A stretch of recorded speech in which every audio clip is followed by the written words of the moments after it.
Definitely. Oh man. Hey everybody, how's it going? It is Sunday night. We are here at Bat City Comic Professionals, which means it must be time to wind down your weekend. As always, I'm your host Shannon, aka Small Press Shann, and with me is Wednesday Phil. What's up? Welcome back. Yes, happy to be back. Missed a week, but show last week was fantastic. I was nervous.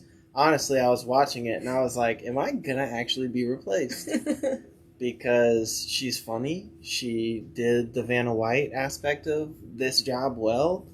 And I thought, uh-oh, I have competition now. Yeah, she went and got her nails done for the occasion and everything. And I noticed that, and I was like, do I need to start getting my nails done? Do I need to, vamp up a little bit? Right. I was just kind of doing the bare minimum, and now I'm realizing, There's a standard now. It's ridiculous. If you didn't see last week's show, we had Officer Welch, Jamie, here with us, filling in for Wednesday Phil.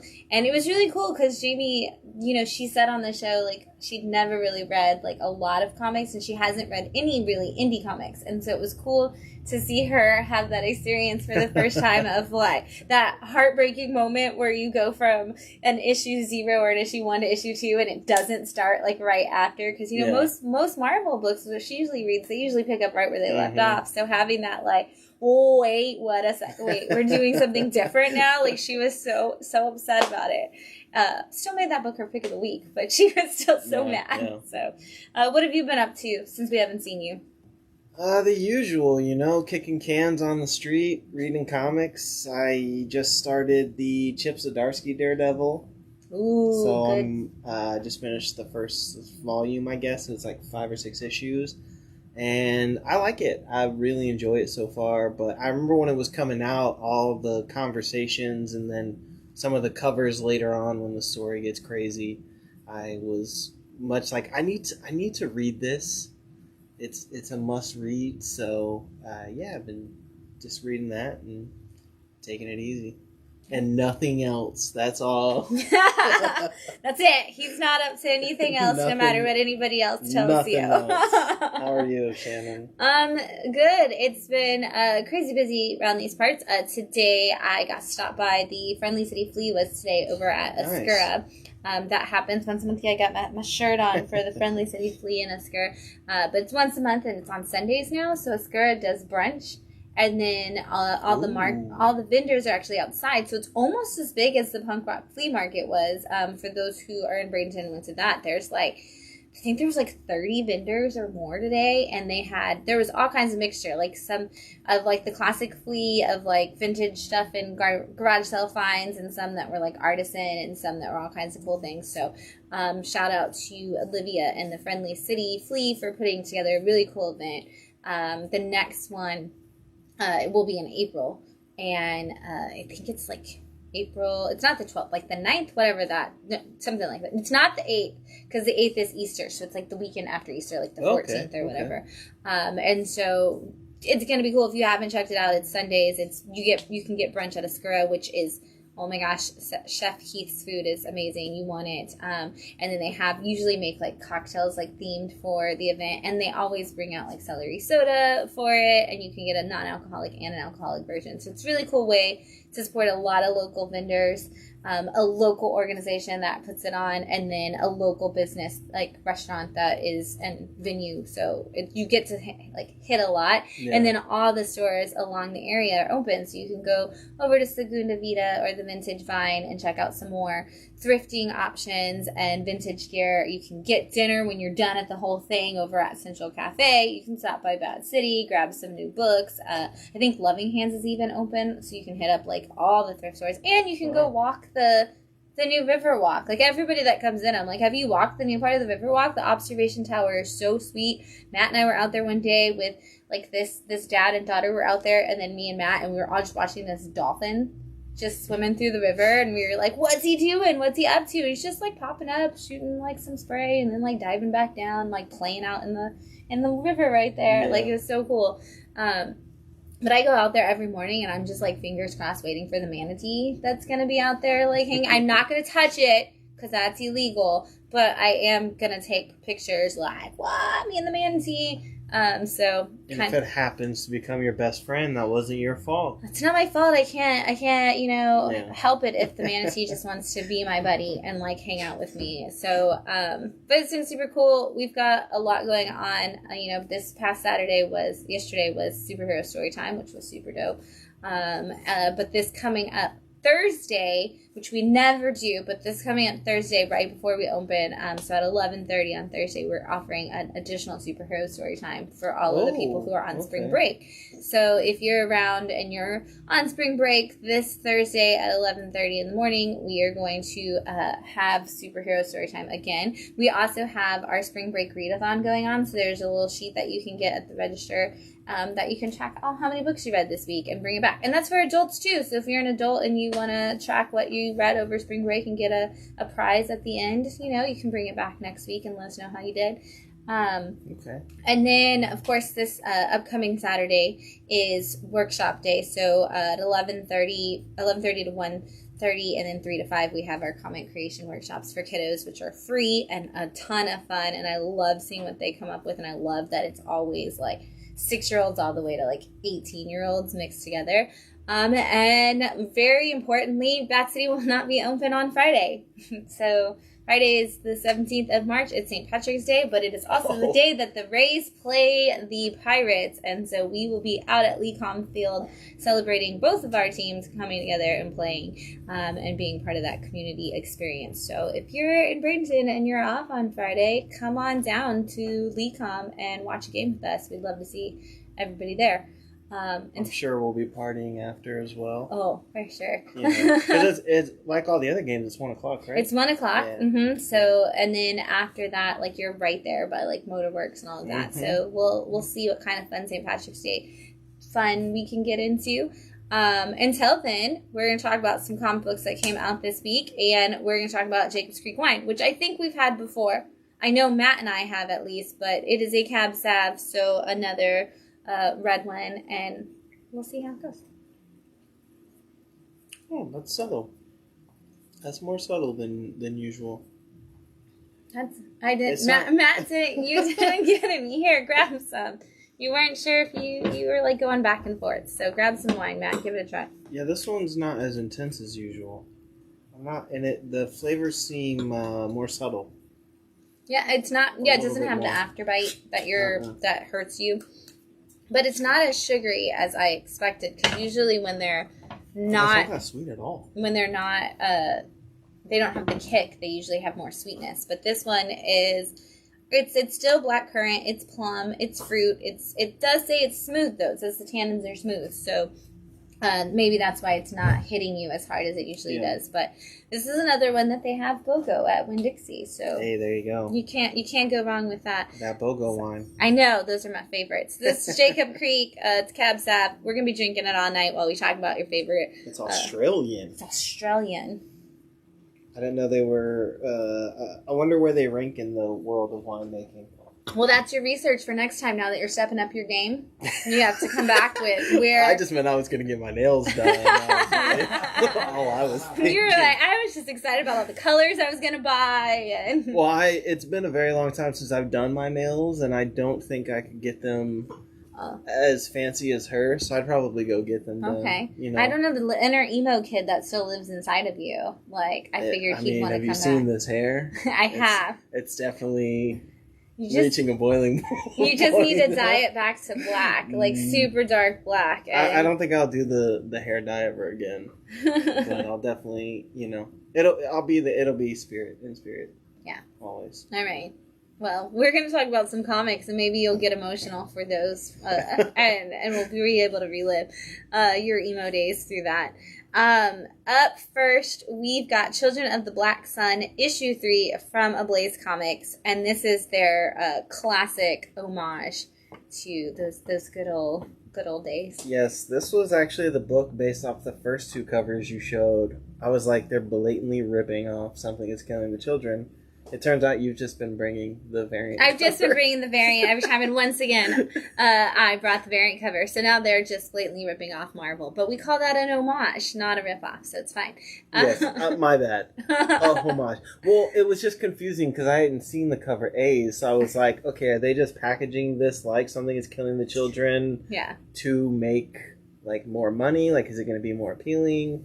Yeah. I wasn't really sure. No. Turns out that's not the case. But if you don't know what the book is about, it's actually more of an homage to Village of the Damned. This is the story of a town. I guess it's technically the whole world, but we're kind of only following this one town where an eclipse has happened and it caused the sun to black out. And then 4 years later, it happens again. And now we're at the point where we're kind of teetering on whether or not we're going to see another black sun coming. And now the children are hitting their teenage years, their middle school and high school years, and they seem to have some crazy powers of persuasion and just control over different things. And one of the things I love about the book is the whole time you get interjected with scientists and religious people trying to do case studies and figure out what it is. So we have no idea. Like, as a reader, and honestly the people we're following, they still have no clue what caused it and what will bring it back again. But we know that it might be coming, and as you follow the kids, both older and younger sets of these children of the Black Sun, every issue just gets darker and darker with what they intend to do with this. Except for this one little girl who's just like, I believe in hope. And she's like, I just want the world to be happy. And she's like, can I use my powers to make everybody happy? And I'm like, I love her. She's the rainbow bright in the Black Sun world. But I know you've been reading this. Did you read this issue? I did, yes. What do you think? I've been enjoying this series. I do like these little, they have pages on here where different scientists, and even they bring in a priest in this one to kind of explain what is going on with the sun. And I'm enjoying it because we are very close to the third Black Sun coming. That's what they keep talking about in this issue. And it feels very much like we're building towards something that's about to happen. So I feel like with this issue in particular, I was just so on the edge of my seat. I'm just ready. I'm like, okay, let's get issue 4 because I know it's about to get crazy. Yeah, and we talk about, like, the rule of 3 and how the third issue, like, if you're not convinced from issue 1 and 2, like, the third issue will really seal the deal for you one way or the other.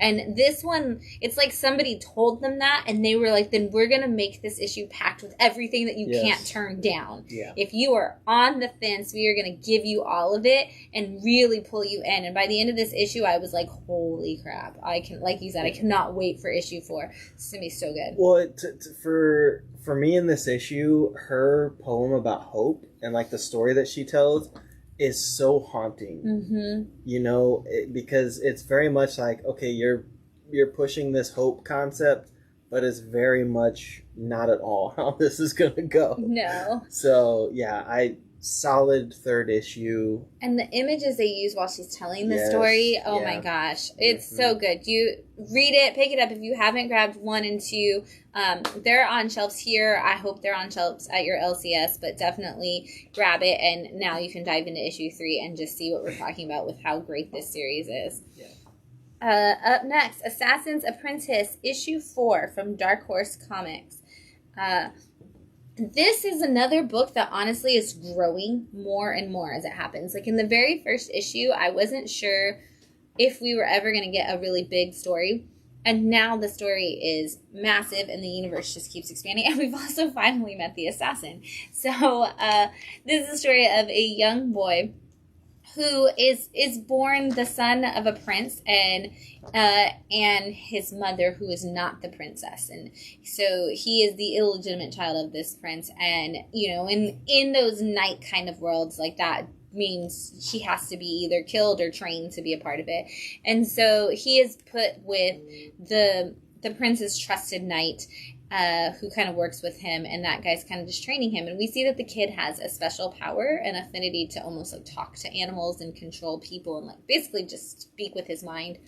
And And finally, in issue 3, we saw the king come, and the king's like, hey, you know what? He looks too much like his dad as he's growing up. We're going to have to take him in. We're going to have to put him on our side. But that's what kings do. You make that hard call. I think a guy who is trained to be on our side is going to be better for us than a guy who is against us because we never took him in and never cared for him as family. But now they have him training with this guy who nobody knows exists. Nobody knows his name. Nobody knows anything, but he is just an assassin. And he is going to teach this young kid how to kill and, like, you know, just hurt people in all these different ways, and how to be a thief and how to collect intelligence. And it's so cool to watch this training, but at the same time, you're seeing that the kid, that's not really who he wants to be. And so you get this really cool story of a kid who's like, I'm learning all these skills, but I don't want to do them. And there's this important part in there where the assassin is like, okay, well, what if you don't have to decide that you want to do this or you don't want to do this now, but you do have to decide whether or not you are willing to learn, because learning something, no matter what it is never a bad thing. It's what you do with what you learn. So you need to decide if you're going to be the kind of person who's willing to learn when knowledge is presented to you, or if you're going to turn your back at knowledge just because you don't want to take the risk. And so I love that he gives him that conversation, and the kid's like, oh, well, when you put it that way, I mean, I guess it's not a problem to learn this. Right. But he's still so conflicted. So it's actually turned out to be a much deeper story than the very first issue kind of lent to it. So if you picked up that first issue and you were hesitant, I definitely think you should keep going, because the story is getting deeper, and more stuff is starting to come to us about who this kid's going to be, and it's really picking up a lot now. Okay, very nice. Yeah.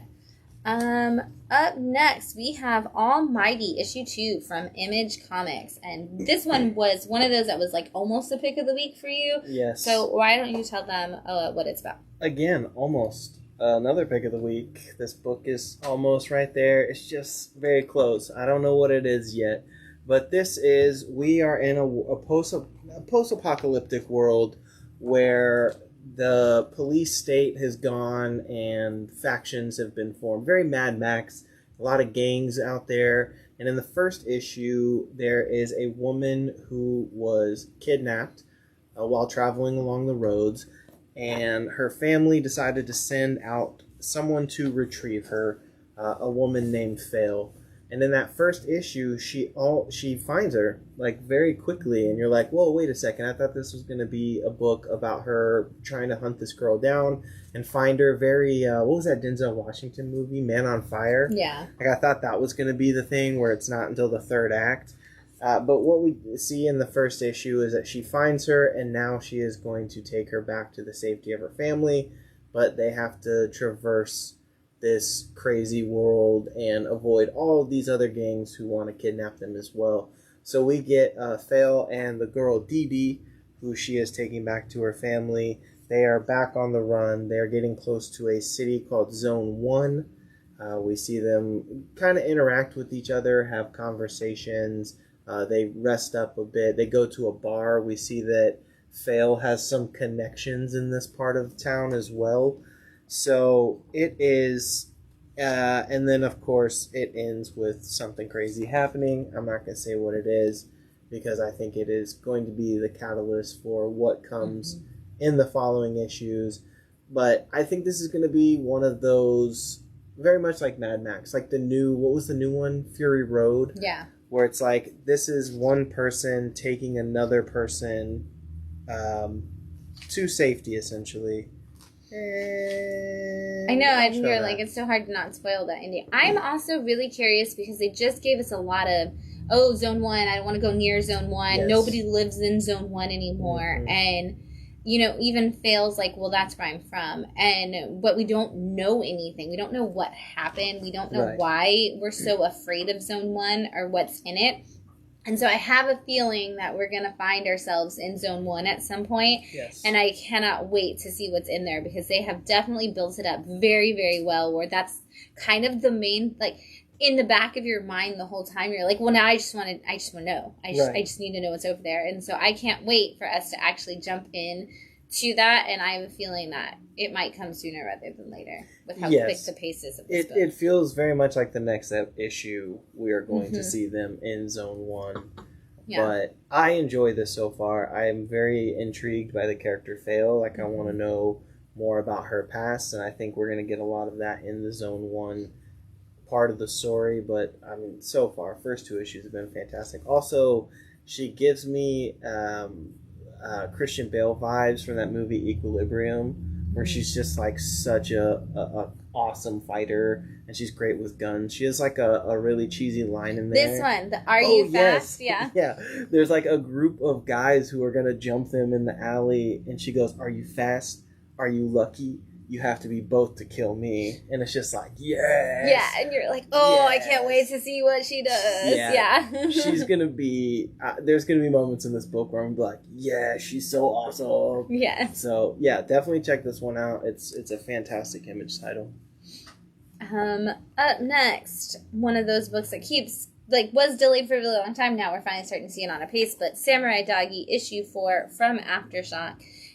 This is one of those books that's honestly a really quick read because it is it's just these massive art spreads.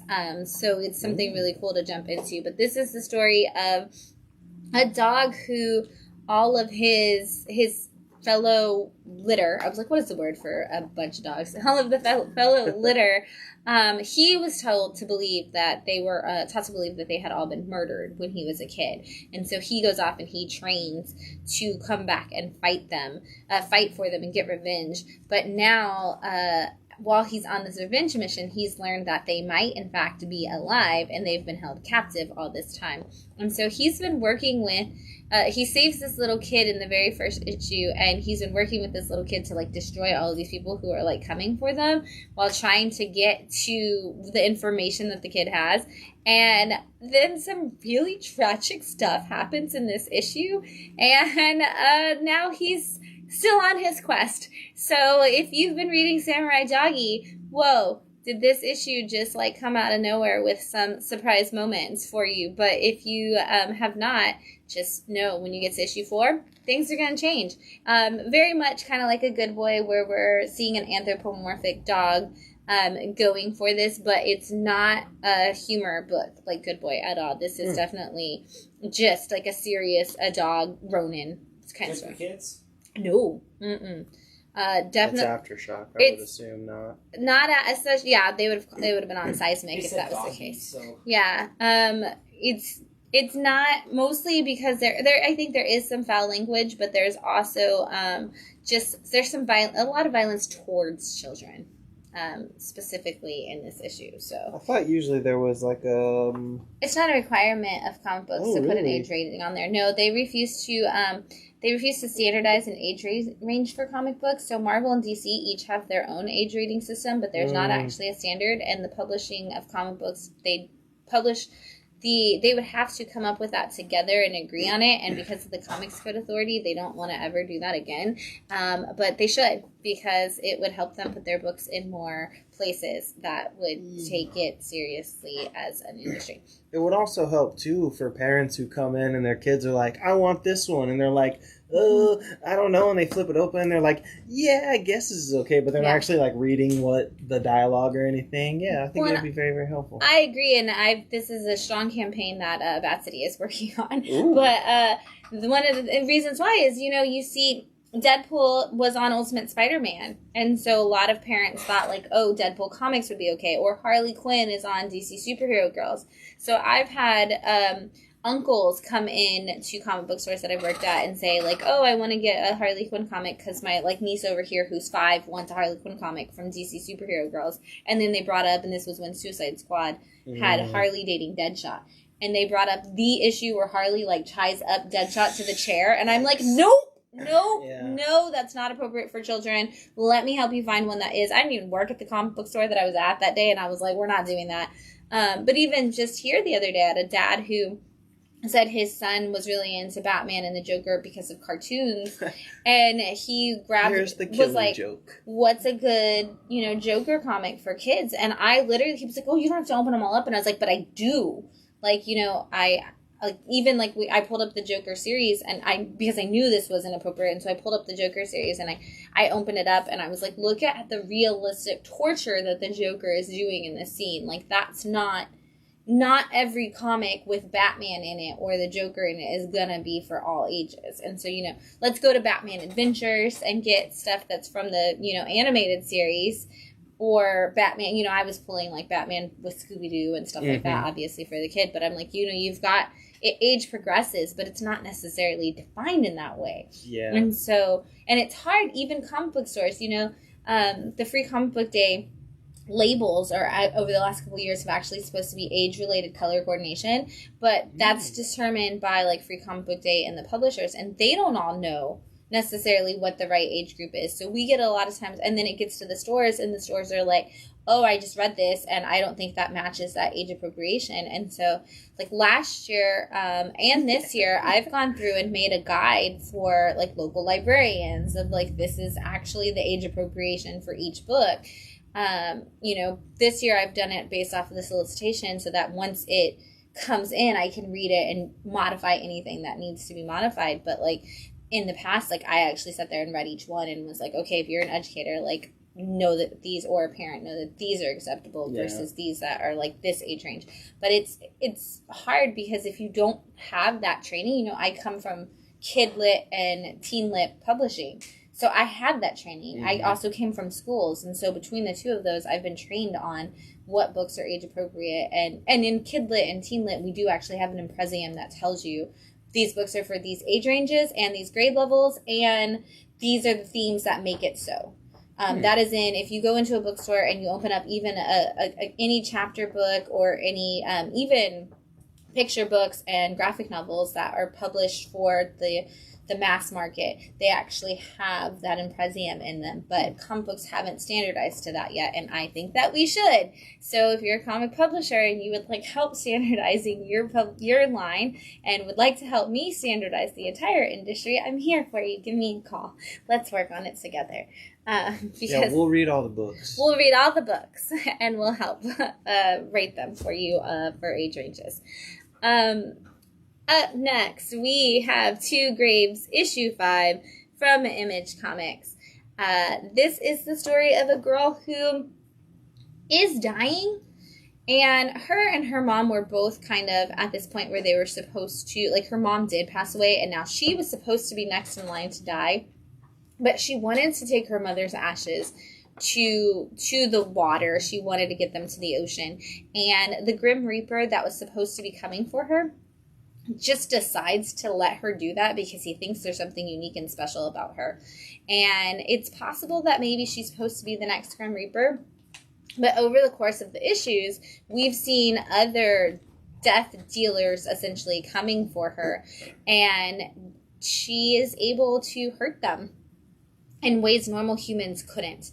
And it's really grown their relationship, because it is the two of them traveling over the course of this, and he's like, I shouldn't be doing this, and he's constantly conflicted in every issue about letting her have this ability to live as long as he is, and knowing how dangerous she can be to these Reapers, and knowing how dangerous it is to let her go this long, and yet he can't stop himself from doing it. So it's almost like, will there be some kind of, is it going to end up being a romantic attachment between him to her? Because she's not necessarily feeling anything like that, as far as we can tell. But he's the narrator, which, again, I really like the idea that this death entity is the one narrating instead of the girl who's trying to do that. Because most of the time when you'd get a story like this, it would be the girl on this trip, like trying to bury her mom. And in this situation, it's him that narrates, and it's him that we're technically following, and it makes for a really interesting turn on how the story is told. And we're getting closer now to the to where she wants to bury her mom, and where the story's supposed to wrap up. But it kind of seems like we're building towards a really, really big climax, and I'm curious to see what the next issue is going to bring us for sure. Do you feel like this is the end of the arc coming up? I definitely think issue 6 will either be the end of the arc or the end of the story.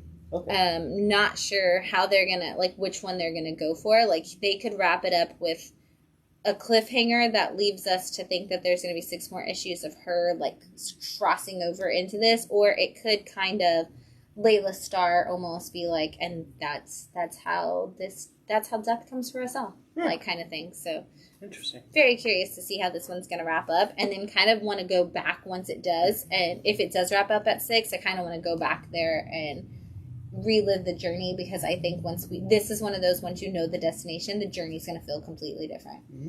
Okay. So, up next, Blood Tree issue 2 from Image. I feel like there's like a trigger warning that should almost come with this book, because this is such an intense story. Peter Tomasi, you went from the happiest, most like sugar sweet, wonderful storyteller to like, I'm like literally, I was like, I need a minute after reading this story. So, good job, Tomasi, on your writing. But yeah, this says Teen Plus on the back, and it's definitely not a Teen Plus book. It's a mature book. It is 100%. I don't know if I want to show any of the violent stuff. Yeah, that's fair.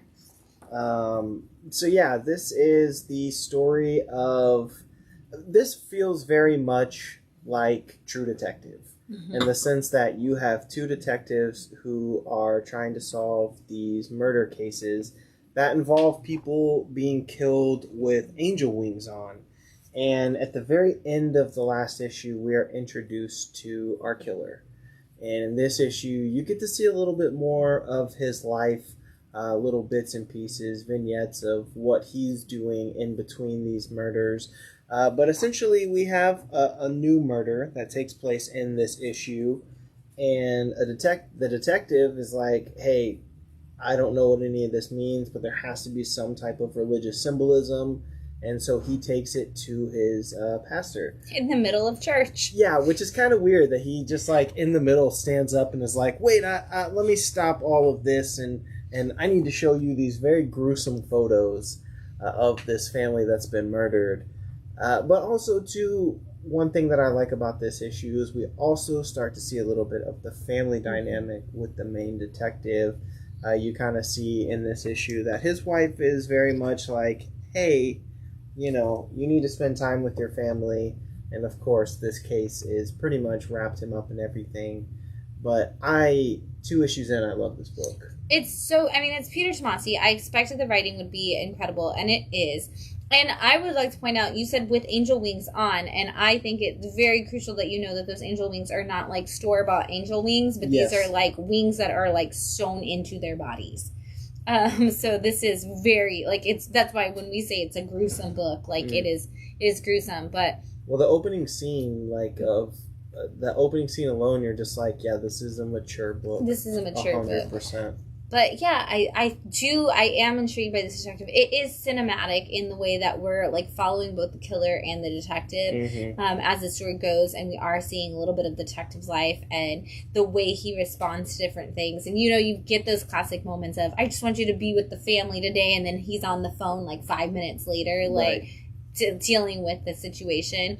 So you get a little bit of those detective tropes in there, but with this case that is just so intense, and I love it because you do, like you said, it's True Detective, so you do get those moments where you get to try to piece things together, and you're like, okay, like writing in your own little handy dandy notebook the evidence that you're getting, but that at the same time you're like, I don't know, like I know a little bit more than the detectives do because I can see the killer, but at the same time, like, we're still not really there yet. Yeah. And so it's a great story, and Tomasi's doing a wonderful job. It's one of those books where I'm pretty sure how it's going to end, but I'm very excited to see how it ends with these kind of chasing serial killers, especially the ones that are kind of based in religion, because that's usually the ones that are a little bit more cuckoo in terms of how they're going about it, and a lot of the times it's like, oh, God's speaking to me, but... Yeah. It's kind of like mixing Da Vinci Code and Dexter together. Yeah. Like, you're, like, trying to put all the religious symbolism and follow the clues on that, but at the same time, like, you're also following this serial killer who thinks differently about why he's doing what he's doing. Yeah. Well, and that first season of True Detective was very much religion heavy, so I when I'm reading this, I'm like, oh, it gives me those vibes, so I'm here for it. There you go. Up next, Know Your Station issue 4 from Boom Studios, and look at those pinks and purples on that cover. They're trying to draw you in. If you have not jumped into Know Your Station yet, this is such a fun book. This was on my Live 5 books that you had to pick up this week, because this is one of those books that I think also just skirts the line constantly of being a pick of the week, because the story is so cool. It is a woman who is in charge of hospitality, really, and employee relations on a space station, and a murder occurs. And over the course of the 4 issues, she's been trying to piece together these very, once again, gruesome murders, but the only suspect that she has is herself. She has a drug problem, and it seems like every time she tries to turn off her mind to kind of solve the murder, she ends up doing these drugs, and when she wakes up, another murder has occurred, and the only evidence she has of anybody being anywhere near it is kind of just herself. And so she has no leads, and she's trying to figure out these murders, but she's also not a detective. She's just a hospitality manager. So it's such a cool thing to see her try to figure out how to do detective work, but also not figure out how, like, she's also trying to cover up the tracks because she may or may not be unknown to herself a killer. And so it's been such a great story, and it's such an interesting thing because, you know, you're stuck in space, and so what do you do, and how do you stop it? And also you're in charge of hospitality, so you don't want any of your customers freaking out. Right. And so she's got to deal with all of this, and also, you know, maybe a serial killer. Out of all of the, because we've kind of had a variety of murder mysteries taking place here, would you say this is one of the more top tier of the ones that are out there? I definitely think this is one of the ones that puts a different spin on it. Okay. I think, you know, Blood Tree, like we said, that feels like classic, true, like crime detective stories. This puts your different spin on it, because you do have the detective possibly being the murderer and not knowing about either one at the same time. Yeah. And it is in a contained unit, and yet they can't seem to find any clues. And so I think that as a mystery, like, I am the most in the dark on this one. We're 4 issues in, and I have no clue. Like, I can't put anything together and say yes or no. She is, like, I can't clear her name, and right. I'm reading it because she is, and that's what I love about it, and that's what is the most different about it, is she is the narrator of the story. She is the person we're following, and she's the only person we're following. So you get your most classic, unreliable narrator because you're getting only information. So, like, if she blacks out, we black out. And we get nothing. Like, it's not like they show us the murder and then she comes in and, like, follows up with it. We get nothing that she doesn't get.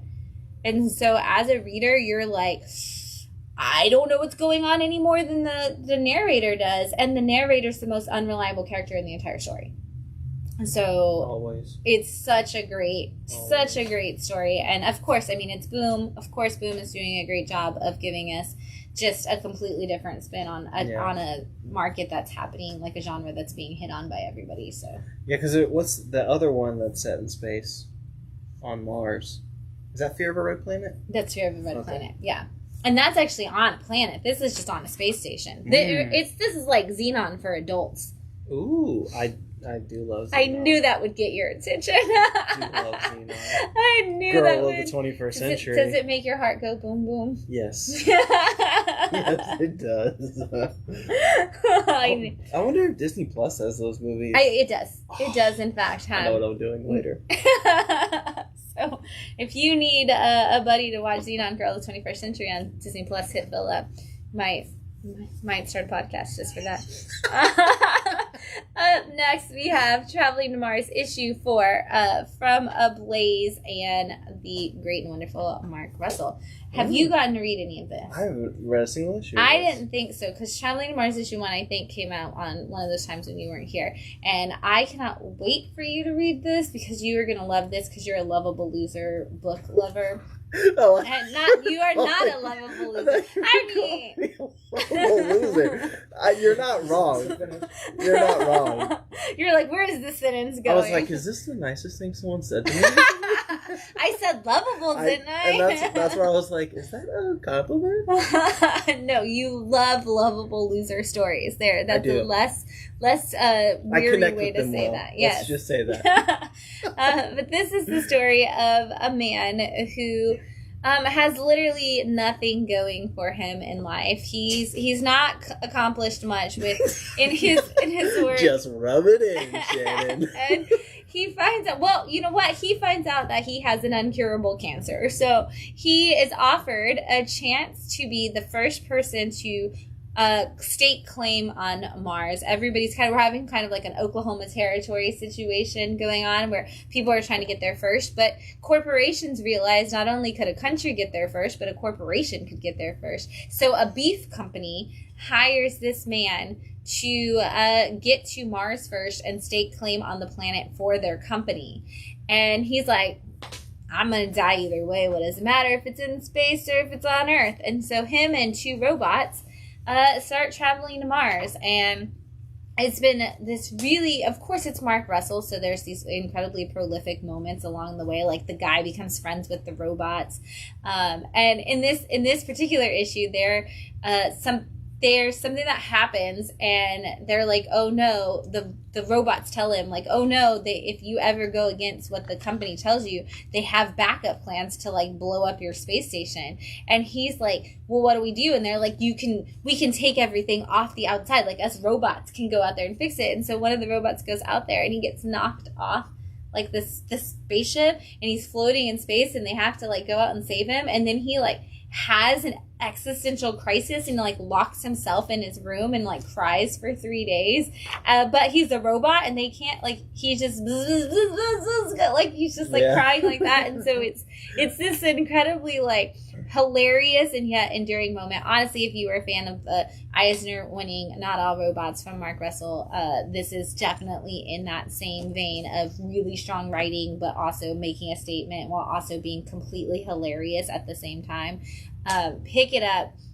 We're 4 issues in. You're gonna love it. It's so good. And he has these great conversations. Like issue 3, he was having a conversation with the doctor that's like the therapist that they give him, and the whole time in issue 3 it's just him asking the doctor like, what is the purpose of existing, and him and the doctor are just going back and forth on having this conversation. And I think that like I learned something about why we exist, like, through that conversation. And I just need other people to read this book so I can have a conversation about issue 3 of traveling to Mars and everything I learned about myself and humanity while reading it.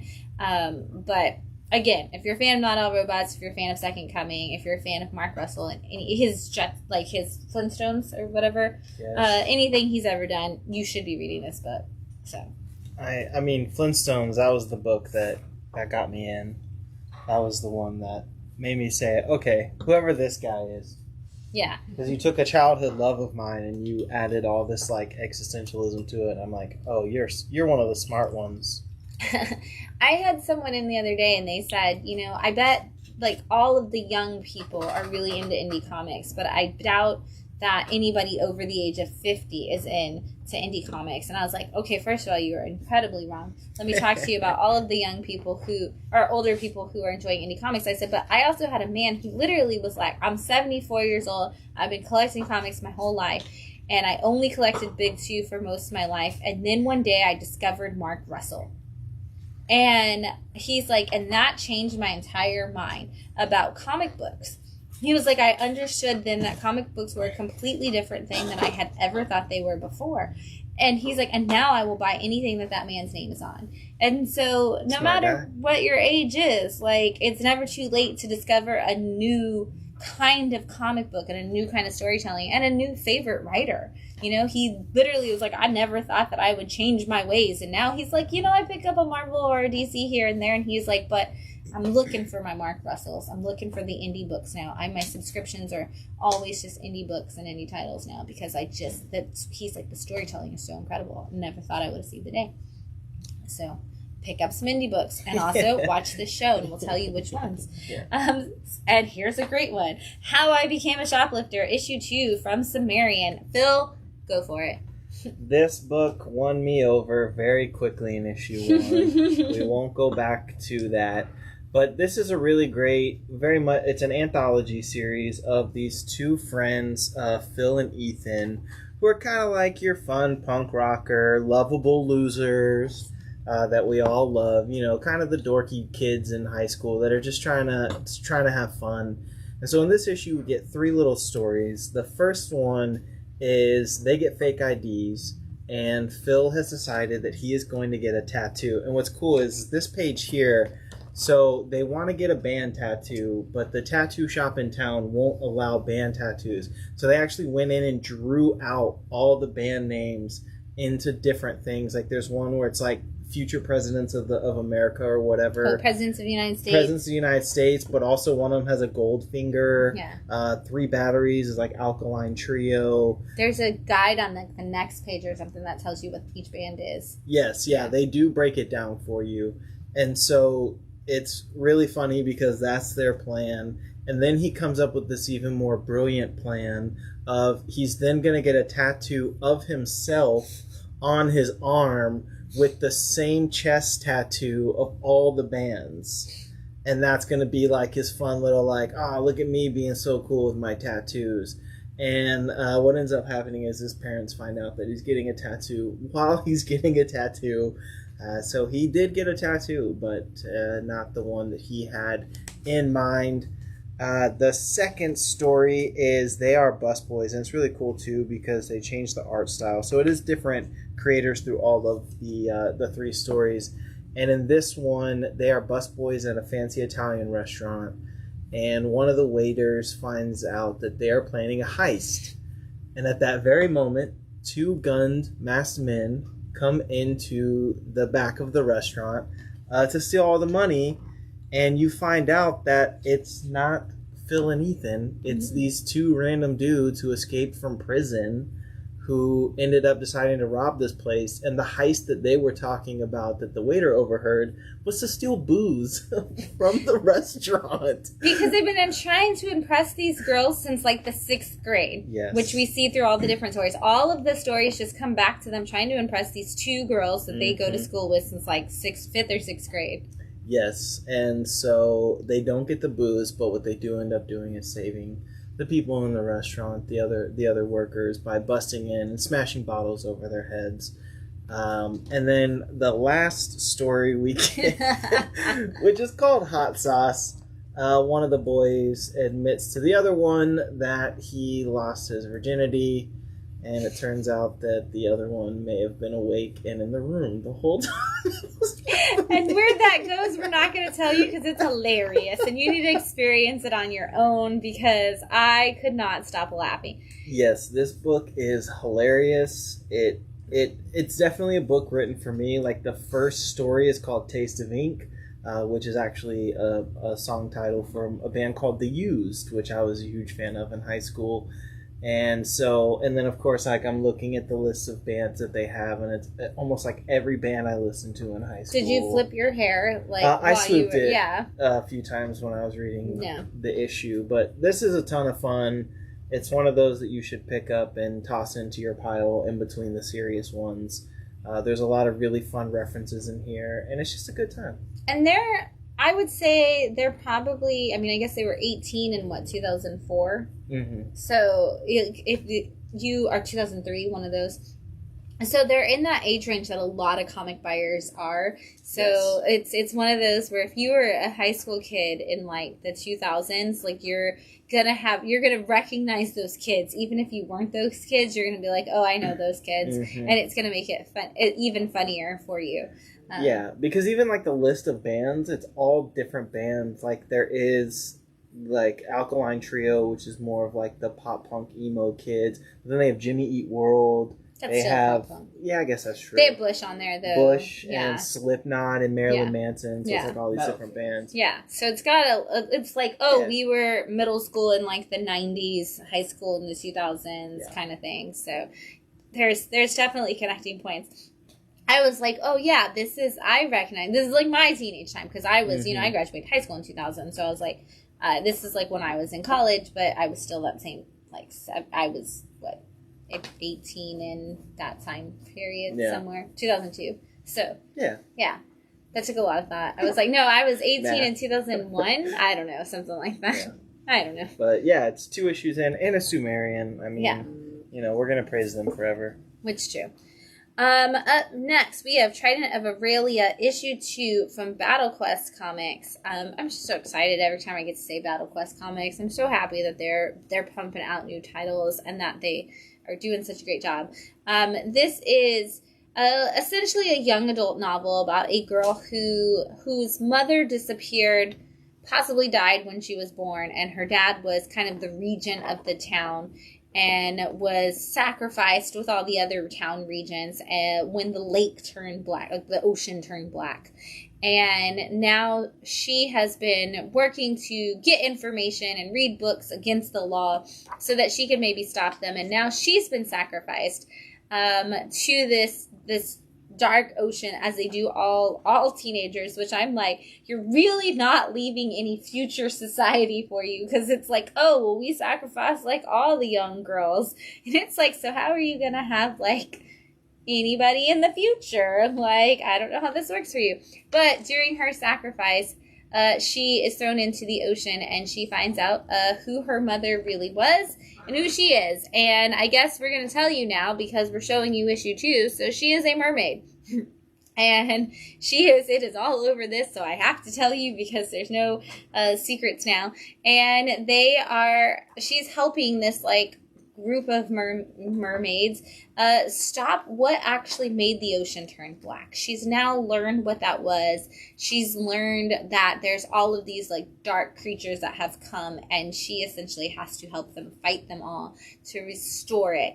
It's kind of almost like if the Amazons of Wonder Woman were mermaids, because each one of them kind of represents like a lot of the same things as that, and they kind of have that sisterhood and the fight like against that. And so it's been really cool to see. This one kind of, it almost picks up exactly where, it feels like it picks up exactly where it takes off, but also feels like it jumps a little bit. So at the very beginning, I was like, wait, did we talk about this at the end of issue 1? And then it kind of goes into a lot of information really fast about who everybody is and that, but I like it because she has a good narration that when something happens and a conversation is going on, she's like, oh, well, this person, they're very much like, they're like this and they do these things. And so she kind of gives you the backstory of each person. And while part of you is like, how does she know that already? The other part of you is like, thanks so much for filling me in. Like, I'm just happy there's somebody here to tell me what's going on. And she kind of knows everybody. And you do find out, like, part of how she's able to know who everybody is and all of that, like, is that information is given to you throughout the story as well. So, again, very young adult if you are looking for that long lost, like, you know, savior of the world through with like powerful female characters like you see in so many young adult novels. This is going to give you that, but in comic book form and with mermaids. So check it out. Up next, we have West of Sundown, issue 9 from Vault Comics. I am going to give you the rundown of all of West of Sundown because there is way too much that happens in this particular issue that you won't know about if you don't know West of Sundown. So, West of Sundown is Tim Seeley writing Universal Monsters. I know, you're very surprised. You'd never expect Tim Seeley to write Universal Monsters. It's definitely not like 4 of his books right now. But this is Universal Monsters in the Old West. And so this follows a woman who is essentially our Dracula-style character, our vampire who was living in the East Coast, and she starts to pass away, and she was like, I have to go back to where my dirt is, as vampires so often do in classic mythology. And that is the West. And so she goes out west, and we do have like the Frankenstein's monster. We have some werewolves in this arc that we're in right now. We actually even get what's his name, the Island of Dr. Moreau. We get him in there. I was like, what is his name at the end of this sentence? He's even in there, and we're starting to see this. We have La Llorona in this arc, and so we're starting to see more and more of these creatures, both the classic Universal and some of the modern ones that have been added to this monster lore, all in this Old West town, all kind of fighting for their territory and fighting for who's kind of going to be the supreme monster. And some of them work together, some of them don't. But if you are a Universal Monsters fan or if you are a Tim Seeley fan, or if you're a fan of Vault Comics, which I hope that you are. If you've read Vault Comics, you're a fan of Vault Comics, let's just be honest. This is a great combination of all three of those things. It's kind of, though, in the same way that we talked about The Rush, and we, from Vault as well, where we were like, this is classic, like, old Western writing. You have to take it slow. You have to be prepared to spend some time with a supernatural Old West style story. This is another one of those where I don't recommend you, like, try to pour through the issues really fast. Like, this is, a lot happens, and you connect with different monsters, and you have your, oh my god, monster, I know who you are. And then, like, you need to take a second and, like, deep dive into, like, what they're talking about. So this is another one that's got that slow moving Old West kind of feel, but a lot of action all at the same time. Very nice. Yeah. I'm surprised this is 9 issues deep. I felt like this was going to be one that would be over in like 5 or 6. Oh man, when you got to the end of that first arc, you were like, this cannot be how this ends. Like, we just kind of had the Dracula story, and then like the end of the first arc, they like give us our first taste of the fact that other universal monsters exist in that world. So Tim Seeley is like, by the way, I could do this all day. Is basically how it felt. And he probably will. Are there trades for Volume 1? There is a trade for Volume 1. We might... Is it out yet? I'll have to double check. But it should be, because we're on issue 9. So I think we might have had it. We might still have it, but I'll have to double check. Up next, Space Job, issue 2 of 4 from Dark Horse Comics. I hope you're ready to laugh, because this is ridiculous. Yes, this is essentially The Office in space. Mm-hmm. But with like a hint of like C-Lab 2021 with like the absurdity of that. But it is, you have one ship in space that is a cargo ship, and all of their ships are named after celebrities or politicians, famous people. Let's just say famous people. This one is named after George Bush. Mm-hmm. And they mentioned another one in here that's named after George Clooney. But what we have in this issue is your captain, who is trying to do everything in his power to avoid going into battle, because their ship is part of the the Navy, the Space Navy. And so we have him who's trying to do everything in his power to not be the ones that have to go into this battle. But you also have some of these other characters, like one guy's trying to get off the ship. There's a couple that's having marital issues. And there's a communications specialist who's just like trying to be in everyone's business. But it's really great to see all these different characters. Like, I love the married couple because you find out that the husband psychically linked with this alien while on a ship, and so now he's not even himself, he's this alien. And it's great because in the talking heads he's like, I'm not her husband. Like, I'm this alien. And he tries to, this whole issue, explain to other people that he is this alien. And he's like, oh, I'm just kind of having fun, like, studying these very dangerous people. What's great is they have a fight at dinner. And it cuts to a talking head of him, and he's like, it's amazing how much abuse this woman will take from this guy. And it's just like, it's ridiculous. Yeah. It's very silly. What was the Steve Carell Space Fleet or whatever it was? Oh, Space Force. Space Force. It's very much that. Like, Steve Carell's Office meets, like, the space stuff. So it definitely is a lot that. Matt called it Star Trek meets The Office today to somebody. Yeah. And they were like, I'll take both issues. And I was like, yeah, absolutely. Like, you're not going to regret it. It's hilarious. And every time I read it, I'm like, this is so absurd and yet so great at the same time. It is, because all of these characters, except for the guy who's trying to get off, like, all of these characters you kind of dislike to the slightest degree, but also at the same time you're very intrigued by whatever it is that kind of makes them off a little. Yeah. Like, I love there's an interaction between the wife and the guy who's trying to get off, and she's talking about, like, their sexual experience, like the sexual relationship with her husband, and he's just like, oh, the cooking, though. Talk about the cooking. You should make him more cooking. Yeah, you said you love cooking. Talk about cooking. She's like, well, I used to initiate, and he's like, the cooking. You should try the cooking. Like, he's so uncomfortable. Yes, like, it's just very great. All of these characters work together very well. It's a great sitcom, honestly. Netflix, like you have a winner on your hand if you want to pick that up and turn it into a show. Yeah. Like if you're a fan of like Avenue 5, I think this would be a book for you. Where it's just a bunch of ridiculous characters all stuck in space together. Yeah.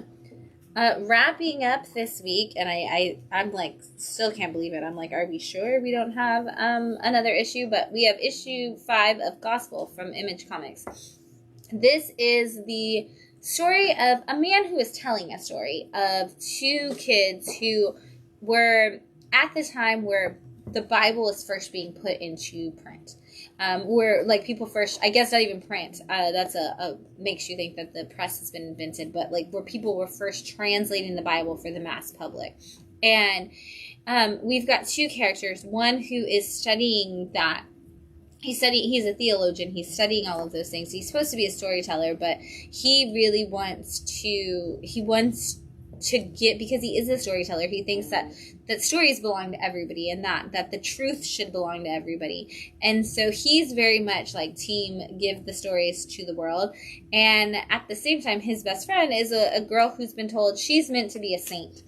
And so she is very much, we have to do something massive and something crazy. And their church in their town is being attacked by something, and they think, of course, she thinks it's a demon, and she must go on this quest to find it, and she's supposed to be a saint. That's what she's been taught. She's like the next Joan of Arc. So she's trying to go on this quest, and her and her friend have gone on that over the course of the 4 issues, and now this is, of course, issue 5. This is the climax. We find out what is behind all of that. But what I love about this book more than anything is just the concept of these 2 people who are working together, who have very different views of how things should be done, and yet they both have the same end result. They both want people to believe. They want people to find this good news. They want them to find this hope, but they have 2 very different ways of how they believe that should get to the people. And it's interesting to see not only how at times they work against each other, but then how they come back together to try to work together and how they try to build it. And it's kind of just this great story about the fact that, like, as long as we have the same end goal, we can find a place to work together. And then I still, again, you end on this thing where I was like, this is so not fair to make this the end of the story. Because I still want to know, like, you're infer about the storyteller, but I wanted somebody to just say it, like, flat out.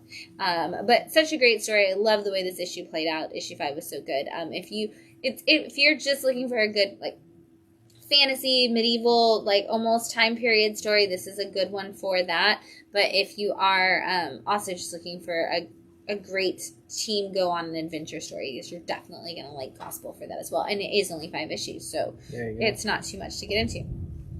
So up next, we're going to jump into our number 1s. And I'm just going to tell you right now, like, half of these number 1s I could have easily thrown into the Fix of the Week this week. This is a great week for starting comics or one-shots. Obviously, for me, every time they exist, anything from Archie should just automatically be considered, like, Archie is a pick of the week. But we have Betty and Veronica, Friends Forever, rock and roll, and a new first appearance of a new character in the Archie universe, and nobody's talking about it. Yeah, this is, we've got the girls decide that the Archies, we kind of go back to the real classic where the Archies were just like Jughead, Archie, and Reggie. But the girls are in the band, and they, like, as well, like, you got Betty and Veronica in the band, and they realize that Betty only gets to play the tambourine, and they never get to write songs. And there's a point where Betty's like, hey, I wrote this new song, and Archie is standing there, and Reggie's like, yeah, well, we don't really care about your songs because we don't need some cheesy girl-written song. And Veronica's like, hey, you haven't even heard it. How do you know that it's not good? And she's like, what do you think, Archie? And he's like, I'm not going to get involved. And Veronica's like, of course you're not. Like, you never get involved, Archie. We're out of here. We're going to go start our own band. And so they start their own band with a girl named Jola Kitt, who is getting lessons from Valerie on how to be a great drummer. So Veronica she's working. I know, you would think it'd be Melody, but she's getting training from Val. I don't know. Or Val's brother. Sorry. It's not from Val. It's from Val's brother. And they're getting training. Anyway, they're all starting their own band. It's super cool. It's all about them rocking. And, of course, the boys are super scared of how good the girls are. And then we go back in time and we see some classic stories of when the guys were the Archies on their own. And some other great classic stories. We get a Josie and the Pussycat story, and I love it because it's just Josie like falling over Alan M the whole time, and Alexander is mad about it. And Alexander's like, well, I'm going to fire Alan M, and so he fires Alan M, and then he has to carry everything, and so he gets mad about it and hires Alan M back, and Alan M's like, well, I'm going to need more money. Like, my rates changed in the last day. And so he gets all this extra money and everything out of it. It's super great. But they do have a cool little bio at the back for the new character, Jola. So you get to know her and where she's from. And I would like to point out, if you have never seen the 1990 Archie movie, that's like Archie Return to Riverdale. Is that what it was called? Return to Riverdale? It is a made-for-TV movie. The dad from Reba is Archie. They're like in their 30s, and they come back, and Mary Swanson from Dumb and Dumber plays Betty Cooper. Gosh. It's crazy, but if you are an Archie fan and you've never seen this movie, it is. We said if you are an Archie fan, it's a 9 out of 10. But if you are not an Archie fan, it is like a 3 out of 10. Like, it's a made-for-TV movie. It's not a great movie if you're not an Archie fan. But if you are an Archie fan, like, there's everything from, even random car crashes. Like, how did this car get out of control enough for them to have a car crash? The whole thing's about saving Pop's Diner. Like, there's all the different relationship drama. Like, Moose is in it. Jughead at one point literally pulls a plastic bag out of his back pocket, sniffs a sandwich, and then starts eating it. Like, because Jughead is eating in every scene, something Riverdale has never accomplished. But in this movie, Jughead is eating in every scene. Like, he has burgers that you don't know where they came from.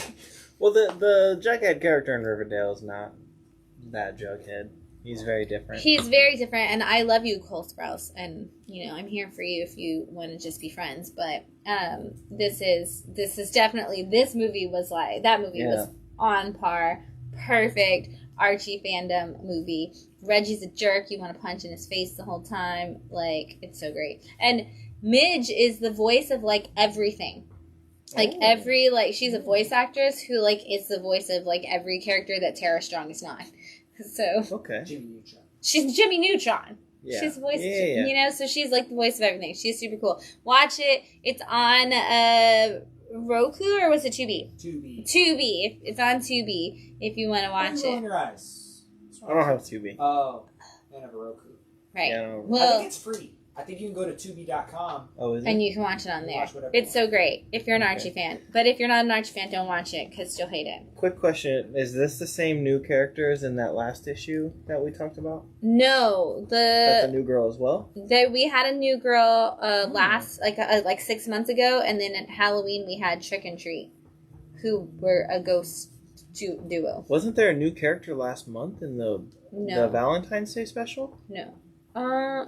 Maybe. I thought that the whole story was like they were falling over. No, she had been in the stories before. Oh, okay. Yeah, she's just a minor character. Okay.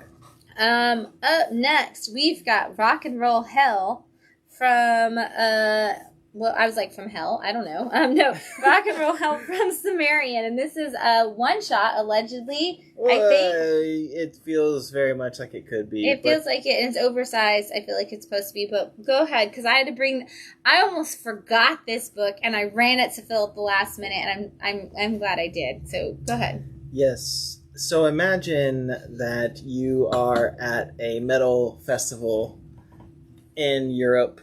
10,000 people are about to see this awesome band. 110,000 people. Is it 110,000? It's 110,000 people.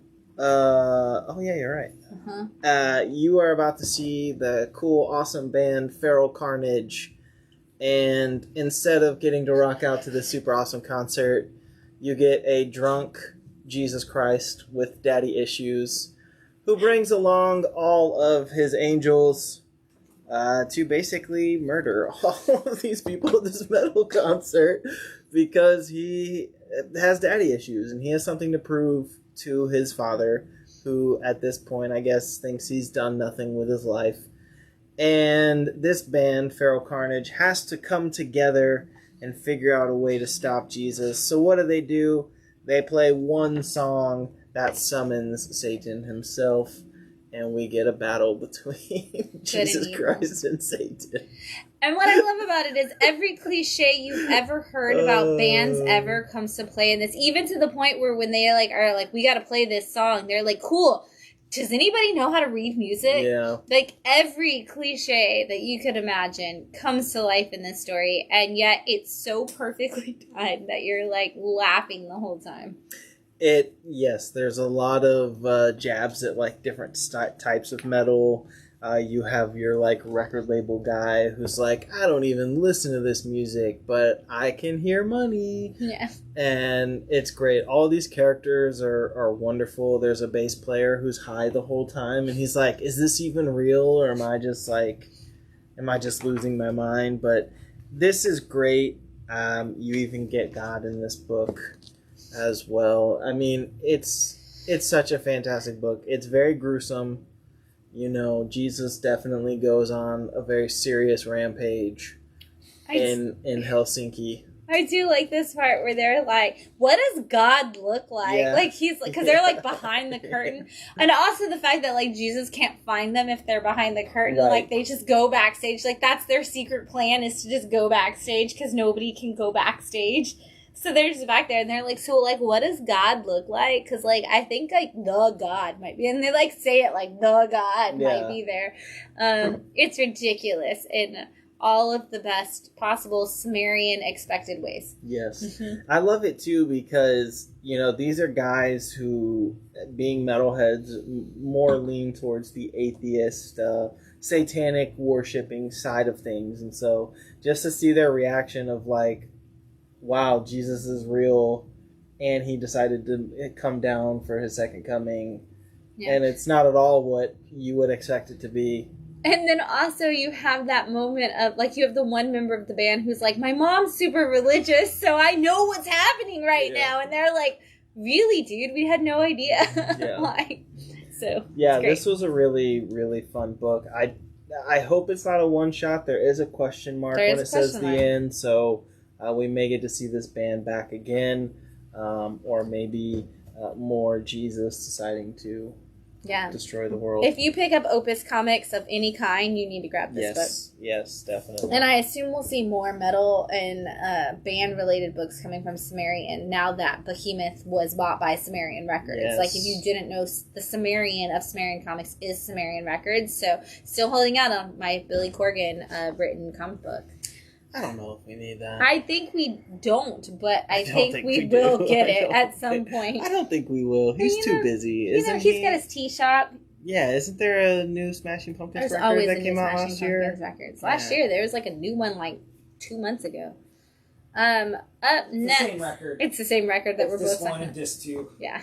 They're releasing the discs every 3 months. Oh, that's right. That's the new pretentious nonsense he's come up with. You know? I think they just re-released Melancholy too, didn't they? It's like an anniversary year. I feel like I just saw something about a Is it 1993? Was it a 1993 album? That's your job. You're the 95, guy. It's 95. They already did a 5-disc release 10 years ago. Maybe it just got repressed in vinyl. I just saw something again about Melancholy. Yeah. Well, you know, they're always talking about that because we just had the concert that Matt and I went to right before COVID was where they played all of the songs that they played were from there. They played 33 songs from Melancholy, essentially.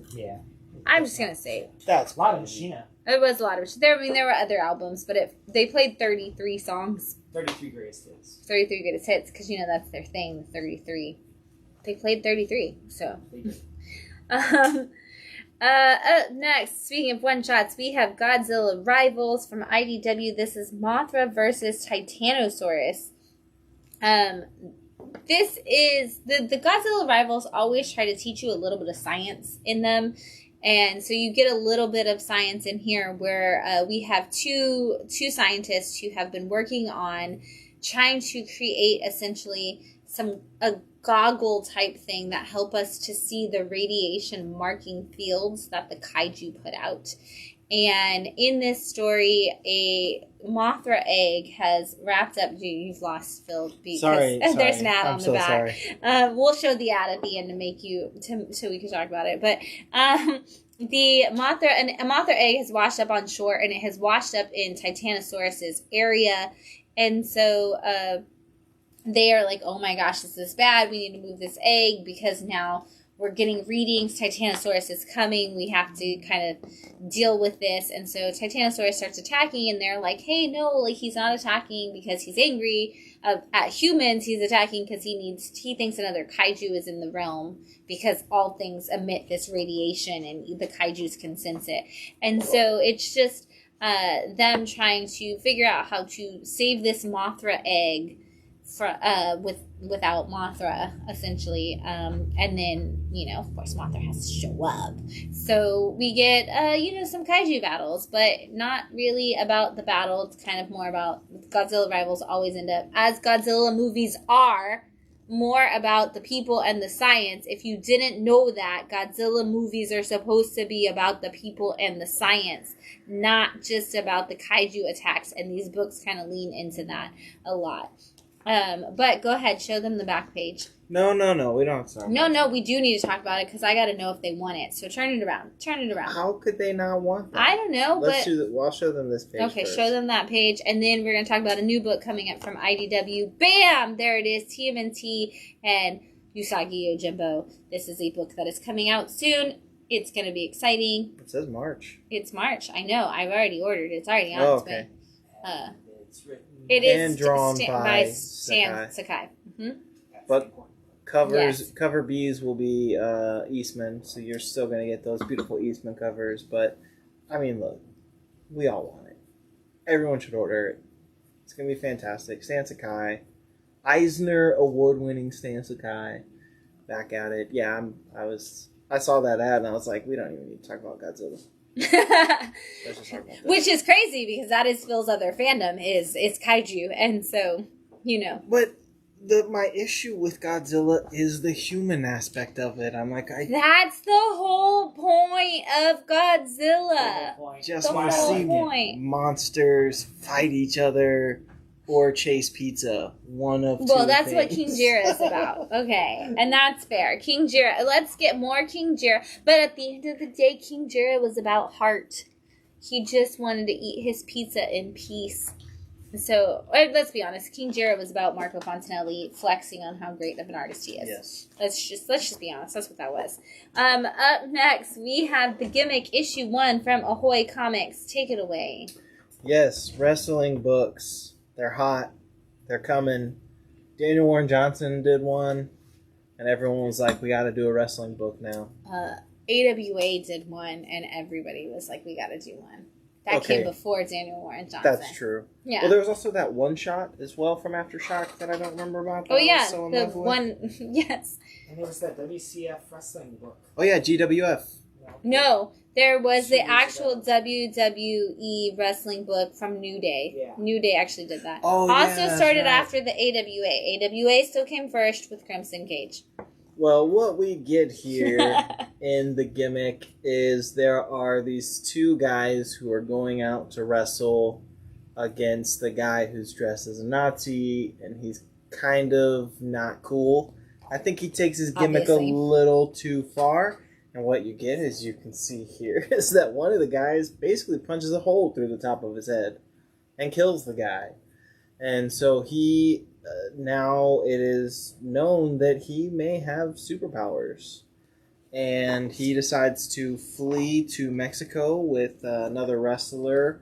And they're going to start anew with new gimmicks.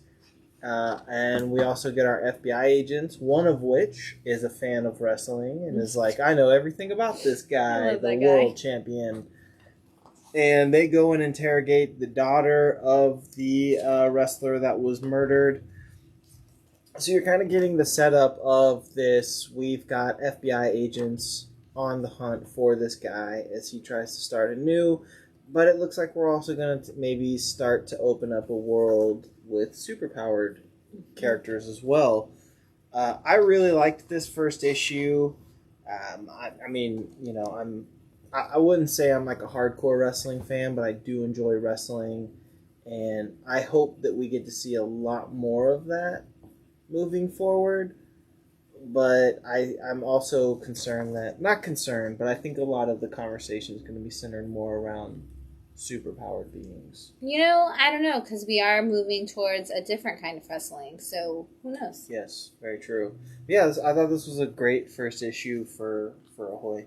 Yeah, absolutely. I love when Ahoy jumps on a trend because you know you're essentially getting a satire of the trend, and so I can't wait to see how far into that they're going to lean with this book, because that is Ahoy's thing, is the satire. So you know it's coming, but what element are they going to take? Yes. I mean, punching through somebody's face was a good start. It was a great scene. Yeah. Great scene.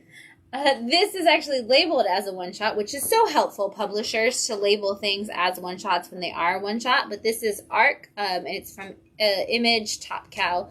And this is the story of a man who runs Arc, which is a animal resource center. That's not what that stands for, but it could be. I don't know. But it's basically the World Wildlife Federation, which I always got confused when I was a kid because WWF was both. They were both WWF, and I thought wrestling had a panda logo for the longest time. Anyway, thank you. That's why they changed the name, by the way. But that's why I didn't read this book. Yeah, it was. This is the story of a man who's literally trying to hunt down poachers. And so I, once again, will say this needs a kind of a trigger warning on it. If you or somebody, like Phil just said, he couldn't read it because he's sensitive to animals. Like, it opens up with the gruesome murder of some elephants. He already showed that. No, he did not show you the page. I did. You did? Okay. Oh, yeah. By accident. With the headless elephants. Yeah, and so this is the story of the man who is kind of running that organization. And so you see his politics side. You see him actually going out there and doing the battle work to do it. Like, he is doing all sides of this. And it's great because you actually see him like running these ops to stop people, but at the same, and then like the next day he's on the news and he's like, so here's the thing that we're going to do. And he's on like this talk show and he's doing this. And so you get to see all of it. But in the very first thing, he actually saves a young boy who is being forced to work for these poachers, because that is his thing that he says, is that, yes, it's very, like, we are very upset about what's happening to animals, but you have to remember that most of the people who are being forced to do the actual poaching and to do the actual battling are just African people who want to survive. And this is the only way. Like, these kids are given drugs and then they're like put in these heroin dazes because it's like, oh, well, we can control them if they're on drugs and then they'll do whatever we tell them to. And they want to survive, so they just believe us to start with. And so it's very much an intense book. But you know what? So is poaching.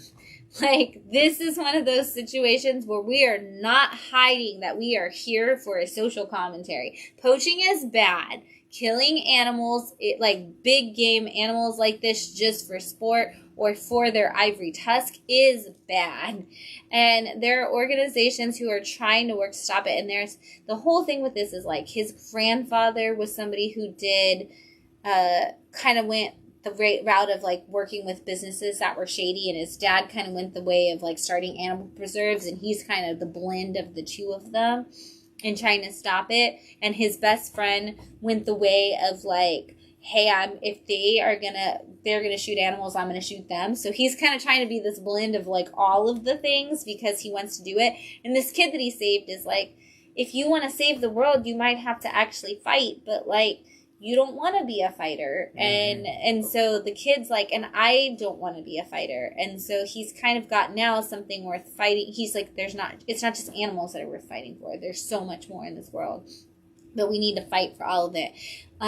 There was so many times in this book where I wanted to cry because it's not a story. It's like, this is what people are really this is a real thing that we're dealing with in our world. Like, they talk about the rhino and they talk about like making the plushie of the rhino so that it's like, okay, we know we don't have a lot of rhinos. And I know growing up in San Antonio, Texas, like our zoo is very much like an Africa. It's almost just an Africa exhibit because San Antonio is so hot and arid now.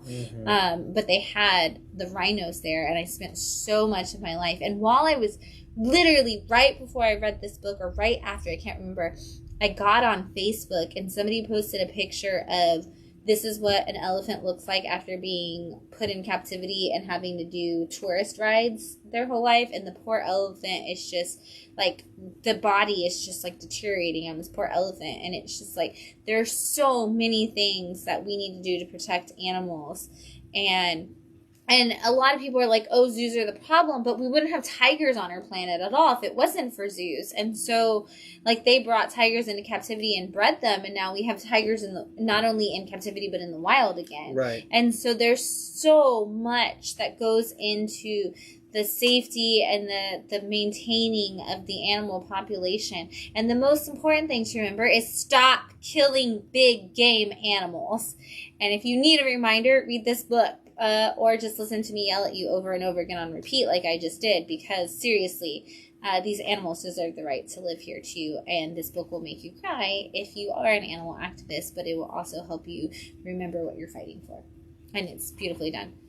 And it's done by Ryan Cady, who is the writer on the Poppy graphic novels. Just saying. There you go. It's totally not related. However, all the Poppy graphic novels are about, like, the world being saved or destroyed by our terrible decisions. So apparently Ryan Cady is really trying to give you some advice on stop destroying the world. Yes. We only have one. Turns out traveling to Mars is not the real story. We're not actually colonizing Mars anytime soon. We are living, however, on this planet, so stop killing it. Just saying. Emma Kubert has a new book with Stoneheart. This is issue 1 from Image Comics. And I think Emma Kubert has been the Kubert who's gone the hardest into fantasy. Yeah. And is definitely a young adult masterclass in both writing and art. She's doing such a great job with that. If you didn't read Inkblot, please do. It's such a great story. But this is the story of a young girl who is put before trial with all of the, like, paladins of this world. And she is known as the shield of the world. And she's put before trial, and they cast her out. And then we suddenly wake up in a world of color. And there is a young girl who has no idea who she is. So we are to assume, as, like, you know, deep thinking readers, that she is our paladin who's been kicked out. And she's so bubbly and like, oh, I'm going to go to this new town and it's going to be great. And everybody's going to love me. And she's like telling us all this, but it turns out she's actually telling her, like, cab driver this whole thing. And he's like, please just get out of my cab. You're here. Congratulations. You've made it. And I love her personality so much already because she's so bubbly. And like, then she like gets out and she's like bumping into everybody. And she's like, sorry, random stranger, but I'm here and I'm new to your town. And they're like, please leave. You're terrible. And she's like, okay, have a nice day. It's so much fun here. And then she's like in her head, maybe I'm not going to do great. And she's like, no, why would I have a negative thought like that? I'm off to like do my job as a new blacksmith for town. And I'm like going to learn and grow. And so she goes to her blacksmith job. She meets the guy that she is apprenticing for. And she starts living her life there. And then, people start to hunt her down, as things often happen in young adult stories. And this special powered individual who has no idea who she is going to lead us down a crazy path. And I'm so in. Yeah, I am a young adult obsessed person. I love young adult novels. It's one of my favorite, like, subcategories, age ranges of literature, and this book just hits all of it, like, immediately. And Emma Kubert is kind of one of, like, might be my favorite Kubert artist. I'm just loving. I love her style. I love what she does with facial expressions and how well she does tell us those stories so quickly. So just saying, Emma, you're doing a great job. And she writes and draws most of her books together. Right. So she is the artist on Radiant Pink right now. So if you are a massive Verse fan, you might know Emma's art, but this is a great way to see her writing and her art together. Up next from AWA, we've got Red Zone issue 1. Yes, another Cullen Bunn book. He doesn't have any out right now. I don't know what you're talking about. Yes, he does.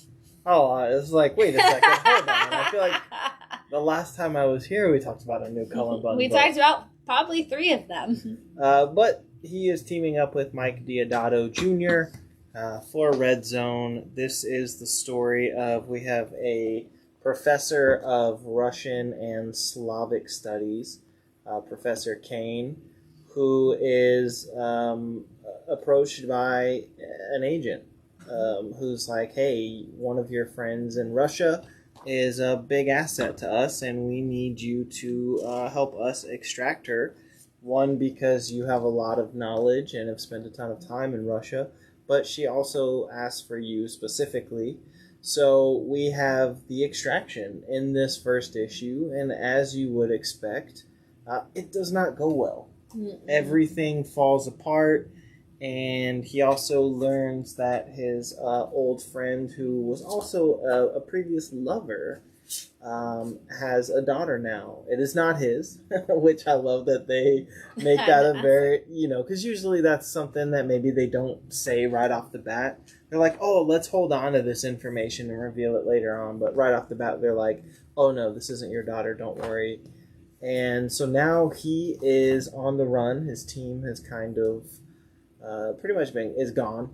And now he has to get her daughter out of Russia. I enjoyed this first issue. It kind of falls into categories that I'm a fan of.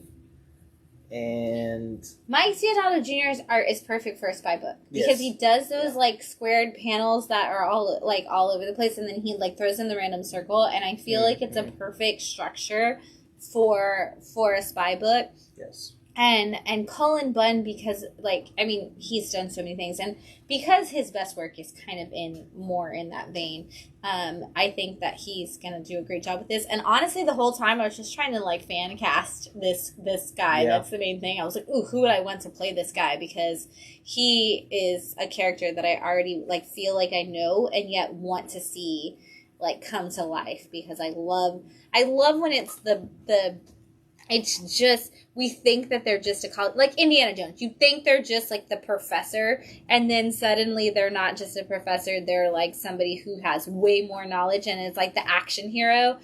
That's the trope that I want. I want to, or Evie, the librarian in The Mummy. I want this to become the biggest trope that we see, where it's the nerdy, intellectual becomes the action star, and they had this secretly inside of them the whole time.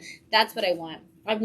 I want more professors who are studying, who are actually secretly treasure hunters, or people who are spies, or people who are just awesome. Let's just Rachel Weisz. But this book definitely gave me all of the hope that we could have this. There is an actor that he looks like, and I can't figure out who that guy would be. Right, but there's something there. The whole time you're staring at him, you're I know this guy. You know who he reminds me of a bit? A more grizzled... Do you remember the... I think he was French. The guy, the other thief in Ocean's 12 or 13, when they're going up against... that other, they're having a war out with the other well-known thief. Yeah. That's who that looks like to He me. could do that. I don't know that actor's name. He could be also, I think Javier Bardem could also play him well too. I mean, Javier Bardem couldn't do anything. I know Phil's not going to argue with me on that. No. Because even him, when he was a Bond villain, I was like, you're the perfect Bond villain. See, and that's why I think he could do this, because he's also really good at the educated intellectual person, and so I feel like he could be a great character casting for this. This guy, Vincent Cassel. Oh yeah! Oh my God, that's him. Mike, Yes. show that to the camera. I think Mike Deodato used this man's face as That's the guy. That's the guy. That is the guy in this book. That is 100%. I could totally see that as the person that Mike Deodato used for a reference. It has to be this guy. Totally. Hold the thing up again. What did he look like in the thing? Let me see if I can find just a picture of him. That's totally where. Early before that. Yeah, here's all these. Any of these, close-ups. there's lots of shots of him on here. It feels very similar. Very, very similar. Yeah. And this was the guy I was thinking of. I was like, I know that face from somewhere, but I don't know what movie that is. it was Ocean's 12. As it always is for us. Yeah. It always comes back to the Ocean's movies with Shannon and Phil. So this would be my choice for casting. Yeah. I'm still sticking with Javier Bardem, but that's totally fine with me. Again, I'll take Javier Bardem. 100%. Has that guy been in any movies since since Snow Country? I don't know. Javier Bardem? Yeah. I mean, he yes, was in the Bond movie. He's been in. He was. It was the second one, not Casino Royale. Quantum of Solace. Yes. But I'm sure he's been in stuff since then. But I don't know. I can't name them. Yeah, I don't hear about but he's he should be like. I feel like he was in something. Okay, you look that up. We're gonna move to picks of the week, and I'm not gonna lie. This next book, I almost didn't. I've like gone back and forth. Mad Cave and I talked about this book for a long time, and I think that I have to do it. I have to put it in the picks of the week. It was originally on that borderline, and now it's here. But we've got Hunt, Kill, Repeat, issue 1. I have had this book for 3 months. Thank you, Mad Cave. And I have been holding off on reading it as long as humanly possible because I didn't want to get ahead of myself before this. And I am a huge fan of Greek mythology. And one of the reasons why is because I love Artemis. And Artemis, even in like the Wonder Woman mythology, like the fact that they used Artemis and kind of gave her almost the same story from Greek mythology has always been a thing for me. And this book, I was like, all week long, I normally read all of my number ones, and I was like, oh yeah, I've had this for 3 months, I'll get to it. And then I kept not getting to it. And I'm sorry, everybody who asked me what this book was about, because I failed you, because I didn't read it, because I love it. If you are a fan of Greek mythology, this is actually the Greek mythology book that I think you should be reading.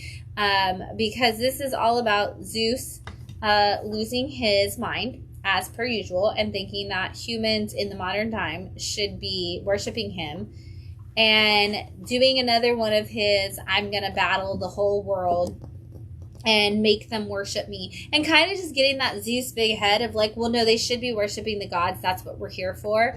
And kind of setting the world, like attacking the world again. And Artemis, who is, the celibate god, who's of the hunt, is like, and Zeus's child is like, I don't want to be a part of what the gods are doing. Like, she meets a human and is like, wow, humans are actually pretty cool. And the world is kind of awesome. And they don't need to worship us. They need to just kind of live their lives. And she falls in love with a mortal, and she gets pregnant and marries a mortal and is living her life happily. And Zeus can't handle that. And if you're a fan of Greek mythology, I don't even have to tell you where this goes. Like, I could assume where this went. If you're not a fan of Greek mythology, just know that Zeus is a vengeful, terrible god. He sucks. He is the worst. He has nothing about him is good, ever. And I love that we're basically getting the bad mother story from AWA, but with Artemis, essentially now. Like, Artemis is attacked and decides to go after vengeance, and Artemis herself is going to take down all the gods. And honestly, I've been waiting for this story since, like, Greek mythology was known as the only belief system. I've been waiting for Artemis to realize that all the rest of the gods were terrible and go after them her whole life, and I cannot wait to see where this book goes. And I love that it's called Hunt, Kill, Repeat, because Artemis is the goddess of the hunt, and her whole thing is like, I don't want to do that anymore. And Zeus is like, you're the goddess of the hunt, you'll never get over it. And now she's like, you know what, I'm gonna hunt you all down. And so you're getting that classic revenge story. You're getting that, like, John Wick for the modern fans style, like, I have to go after you, but you're getting it with Artemis going after the rest of the Greek gods in the modern time. This is, if you were a child who was a Percy Jackson fan and you have grown up, here is your adult version of that for you. With the same level of, like, deep, like, you get your deep, like, cut Greek mythology, but you also get it, like, perfectly tied into the modern world, so you do kind of have almost a Riordan adult feel to it. Yeah, I mean, I enjoyed this book a lot. I thought it was a great first issue, and I don't know anything about Greek mythology. There you go. Two opposite ends of the spectrum. I thought Zeus was a good guy. Oh, no. Zeus has never been a good guy. He's trash. Well, the Disney Hercules movie led me to believe that he was a really nice guy. And funny. Huh? That's the only thing I know, too. Yeah. So, as somebody who studied Latin for 6 years and has a minor in Greek, let me tell you that the Disney movie is hilarious, but nothing in that is accurate. In fact, Hera is not Hercules' mom. In fact, the name Hercules is actually originally in the Greek Heracles, which means that he is literally the bane of Hera's existence. And so, literally, Hera hates Hercules more than anybody else on the planet. So keep that in mind when you go into watching that movie, and it'll change everything for you. But I am a hardcore Greek mythology fan, and I love this book. I think Artemis is the coolest. An important thing to know if you go into this is Artemis, like I said, goddess of the hunt. She's also a celibate god. She is the only goddess who has literally, like, even if you read the Percy Jackson books, like in the Percy Jackson books, that's not your godly parent because Artemis never had any children. That's a big, big fact of who Artemis is she is celibate. She never has kids. And so in the Percy Jackson books, you aren't a child of Artemis. You choose to join the hunt, and you're saying, like, I will also, like, never have children. I will never marry. I will just, like, be a part of this sacred hunt to protect the gods. And Artemis in this book is like, I turned my back on all of that because y'all are trash. And then you go from there, and I love it, and I'm so excited. I'm so glad that you like it without having that knowledge because it's amazing. Well, I like revenge books. I like revenge stories. I also liked Hermes in this. Yeah. He was cool. Yeah. Hermes is always like, yeah, you can go either way. I want her to do revenge on all of them but him. Yeah. You know? He's usually more likely to turn sides quickly, so sweet. Yeah, keep an eye on that guy. He is like the god of thieves also. Okay. So he had the emblem next to him. I thought meant he was like a healer. He is. He's the god of medicine and healing. But he is also like the god of thieves. So like in the Percy Jackson world, Hermes' cabin is where everybody goes if they don't know who their god until you know who your godly parent is. Because Hermes is kind of like a mixed bag of people, and so you can go to there. I'm super excited because Hephaestus comes into play in this, and I feel like Hephaestus always gets like the short end of the stick, and he's kind of For You Something Is Killing Children fans, like the guy that has been helping Erica along the way. He's kind of like that guy. It's going to be great. And Mad Cave has been really pushing this book. They're very excited about it. I get why now. Again, they sent me an advanced reader, and I was like, I read a little bit of it, and then I was like, no, I can't read it until it comes out, and I'm so glad I didn't read more of it because I wanted to have this moment and share it with you for the first time. Up next in Picks of the Week is Titan, Mouse of Might, issue 2 from Blood Moon Comics. Which I believe was issue 1 was also a pick of the week. Issue 1 was a pick of the week. Mm-hmm. Yes. This book is fantastic. So yes, he is dressed like Batman and has a lot of Batman-esque qualities, but he is a mouse. And in that first issue, we see him breaking into a research lab, and also we see flashbacks of his origin story, which involved mining for something for a wizard, and ended up causing something to happen, which gave him these abilities that allow him to be a little bit more like man than mouse. And in this issue, we pick up with him back in the research lab, and you find out that he is actually there to save one of the sons of one of the mice that are in his little group. And it's a trap, but he knows it's a trap. And he is there. You get to see him battle a cat, which is just such a fantastic fight sequence. And he is also trying to figure out what exactly this research facility is doing with the animals that it's capturing, and what exactly they want to do with him. One really other great thing in this is there's like this moment where he kind of like has, I don't want to say like a mental breakdown, but he has a moment where he sees his dead wife, and she is talking to him, and it kind of causes him to falter back.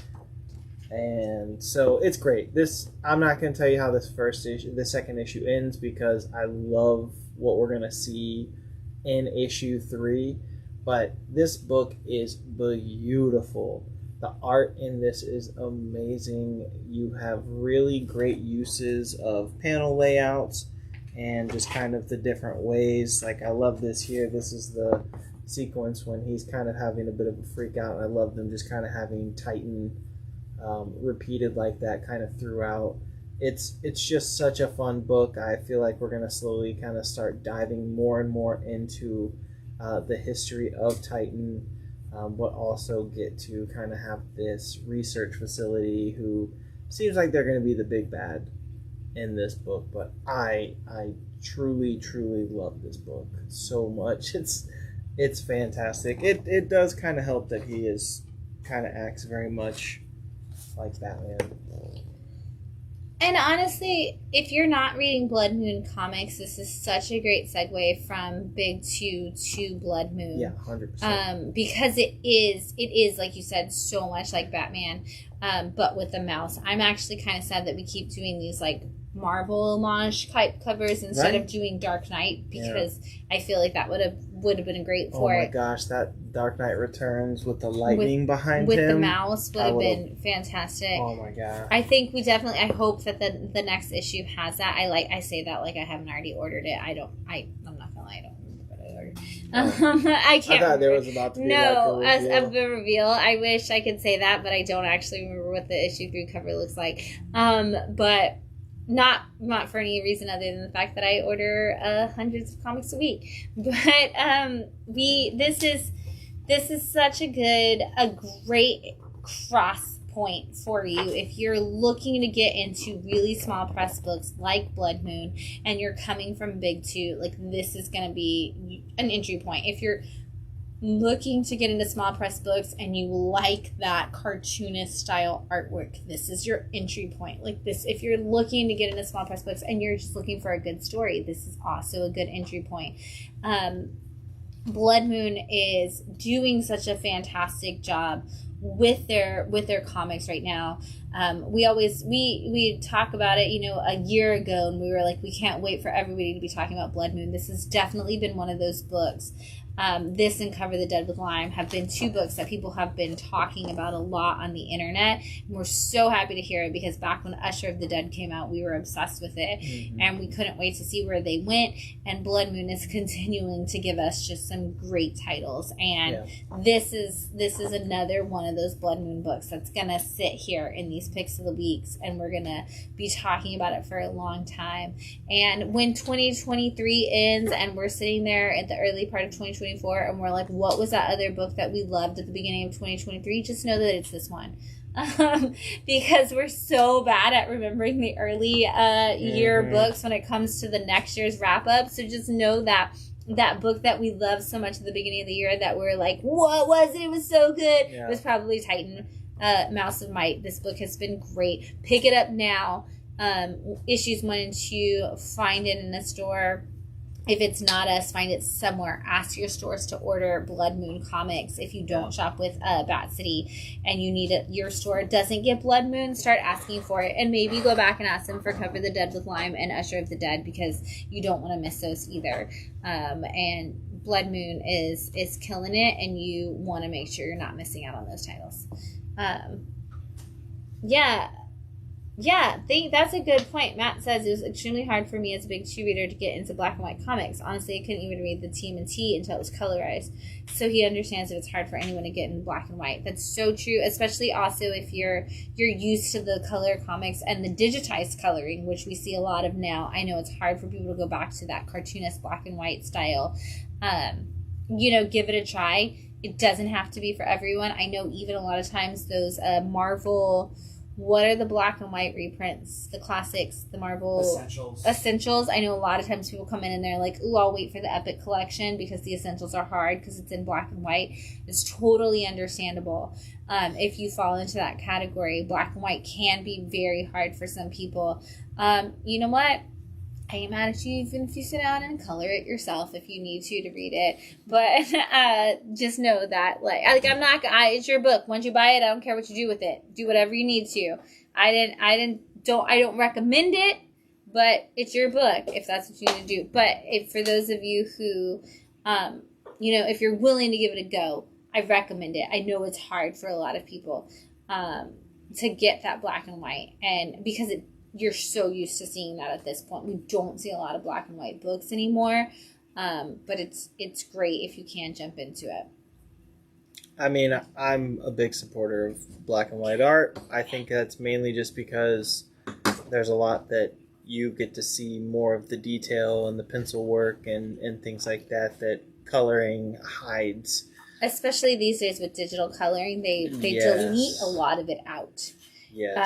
And I think that's a hard thing for me is a lot of times, like, you see these original, like, ink drawings and pencil drawings from people, and you're like, oh my god, it's beautiful, and then you get the final product, and, like, it's been digitized so many times that you lose some of the detail, and so I do like seeing these books that have all of that detail still in it. Yeah, the way I try to explain black and white art to people is kind of the same way as, like, I would explain pizza to someone, where it's like you can put a whole bunch of toppings on a pizza and make a very bad pizza taste really good just because it's loaded with all these toppings, but then you order the cheese pizza and you're like, no, this wasn't really that good. I feel that's very similar with art, where it's like you can color these books and put all this stuff on it and you kind of ignore a lot of the mistakes and a lot of the like weaknesses in the art, but if you put out a black and white comic, people can see your pencil work, they can see the details. What if it's the ingredients that are the attractive part to pizza in general? Then that's fair. If that's what your thing is, like, it's not going to be for you. Yeah. Yes, but I think you can tell more so with pizza if it's an actual high quality pizza if you just get cheese. But some people only like pizza just for, like you said, like the mixture of ingredients. I don't think I've ever just ordered a cheese pizza by myself. I always recommend it when you order pizza from a place for the first time. Ooh, good thought. Interesting. Now we have to try that. And, the movie The Artist came out. Mm-hmm. And that won the Oscar that year. And it was a silent film in a time where obviously we didn't have silent films anymore. And I know so many people who are like, I didn't watch it because I don't like silent films. Right. And this to me is kind of like that. Going back to, yes, this isn't what you're used to, in the same way that, like, you didn't watch The Artist because you don't like silent films. And maybe you didn't. Maybe you've never tried them. Maybe you don't like them. That's fair. And that's totally fine. But The Artist won the Oscar that year. And The Artist is phenomenal. If you've ever seen that movie, it is fantastic. And I know a lot of people who were like, I don't like silent films, but I watch whatever the Oscar-nominated films are. And they watched that movie and they were like, wow, that was really good. Did they go back and watch other silent films? No. But they really liked that movie. So maybe going back to all the black and white comics that have ever existed will never be your thing. But you might find a black and white book that's for you. And you might not. Not everything has to be for everybody. And that's the most important thing to remember is not every comic will always be for everybody. There are plenty of times where, like, Phil has a pick of the week that I'm like, I didn't like that book at all. And there are times where I have a pick of the week where Phil literally is like, I did not get any of that from that book. Like, I'm so glad you did. That's okay. If you're like, black and white doesn't resonate with me, or I can't get into it, or I can't see it. I know a lot of people who come in and they're like, I can't read a Silver Age book because all of those words in there are too much for me. What is going on with, why is there so much dialogue in there? And it's like, oh, well, the Marvel method, like, they drew the art first and then they had to come in and tell you what happened because the art didn't make sense from panel to panel. And they're like, cool, I get that, but I don't want to read that. Great. Yeah. And I have people who come in and they're like, I can't read these modern books. Like, why? I don't want to get into these characters. I just want to see cool art and overdone storytelling, like, in that capacity. And so nothing is ever going to be for everybody, and that's totally fine. If you can't get into black and white art, that's totally cool. Do I think you should still check it out? Absolutely. Give it a go. Maybe you'll find the black and white book that's the artist for you, and you're going to be like, wow, that was good. I'm never going to fall in love with all the other black and white art, but this is the book for me.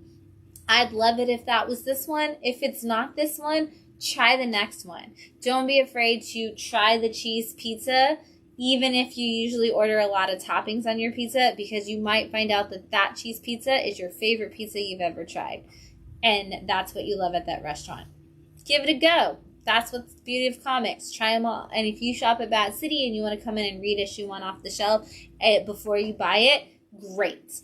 I can't say you can do that at all the stores, but you can do that here. So if you want to come in and pick up an issue 1 of a black and white comic and read it and see if you like it, wonderful. A great example and a great way to try that is they did just do Invincible #1 as an undeluxe, and that's black and white. So if you already know you like Invincible, a great thing to do would be try Invincible undeluxe in black and white and see if you can still get into a comic that you already know you like that's in black and white. That's a great way to try black and white for the first time and see if it's something you can commit to, if it's something you haven't tried before.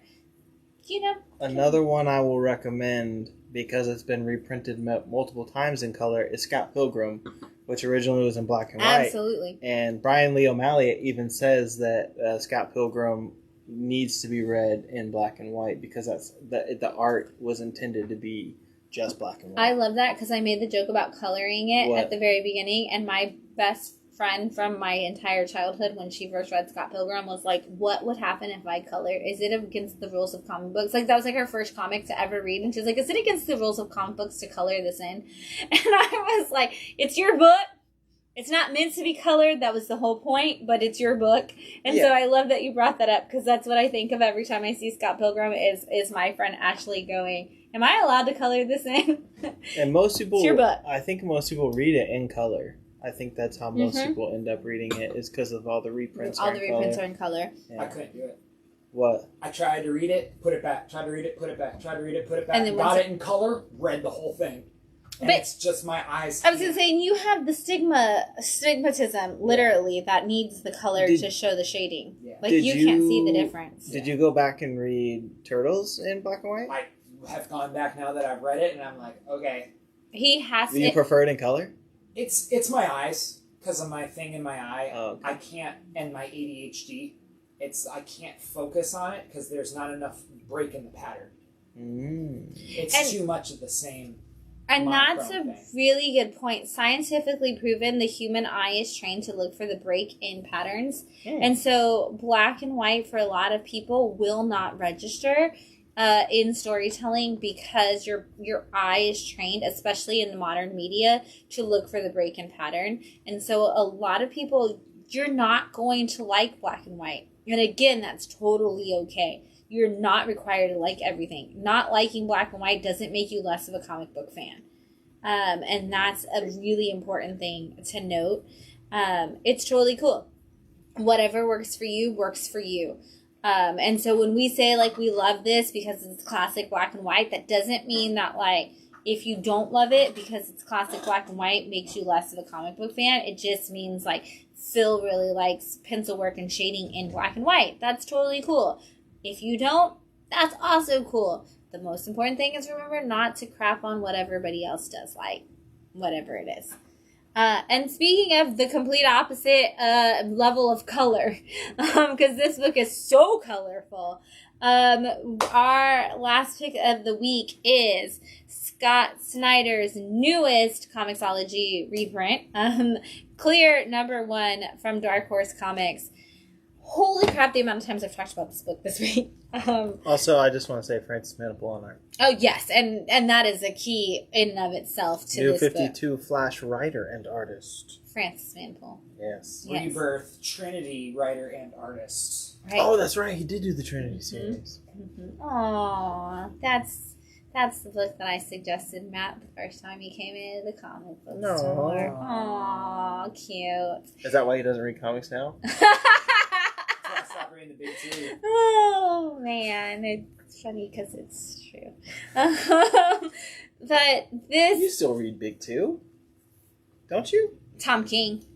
Oh. You just read Batman Catwoman.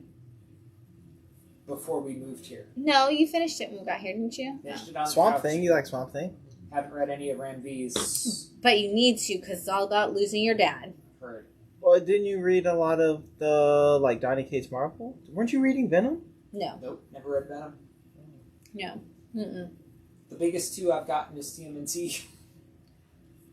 I mean, that's I'll good. accept it. Yeah, well, I was like, we accept I that. figured you would appreciate it. The panel has voted, and that's approved. No, Comixology Originals from Scott Snyder, you know, we have Demons and we had Night of the Ghoul. Mm-hmm. And now we are bringing in Clear. And Scott Snyder is just literally showing off at this point of how good of a writer he is. He's been teaching those classes on how to write comic books, so I feel like it elevated his game. And I'm not going to lie, as somebody who teaches writing comic books and writing stories and then also write stories, I think I became 10,000 times better as a writer when I started teaching it as I was before. And I think Scott Snyder is kind of also in that stride of he's like, I have to talk about this all the time. Mm-hmm. So like I'm in my brain about it all the time. And that's where we fall with Clear. This is honestly, it's probably 3 issues in one. You get the break points of it, and which is how all of his Comixology books have been. But this is the story of a man who lives in a post-apocalyptic style world where we have created veils that we put over our head. And they help us see the world however we want to see it. I love that you can have the option to see the world as a zombie apocalypse. You can see the world as this perfect utopia. You can see the world where everybody's in love with you. You can see the world however you want.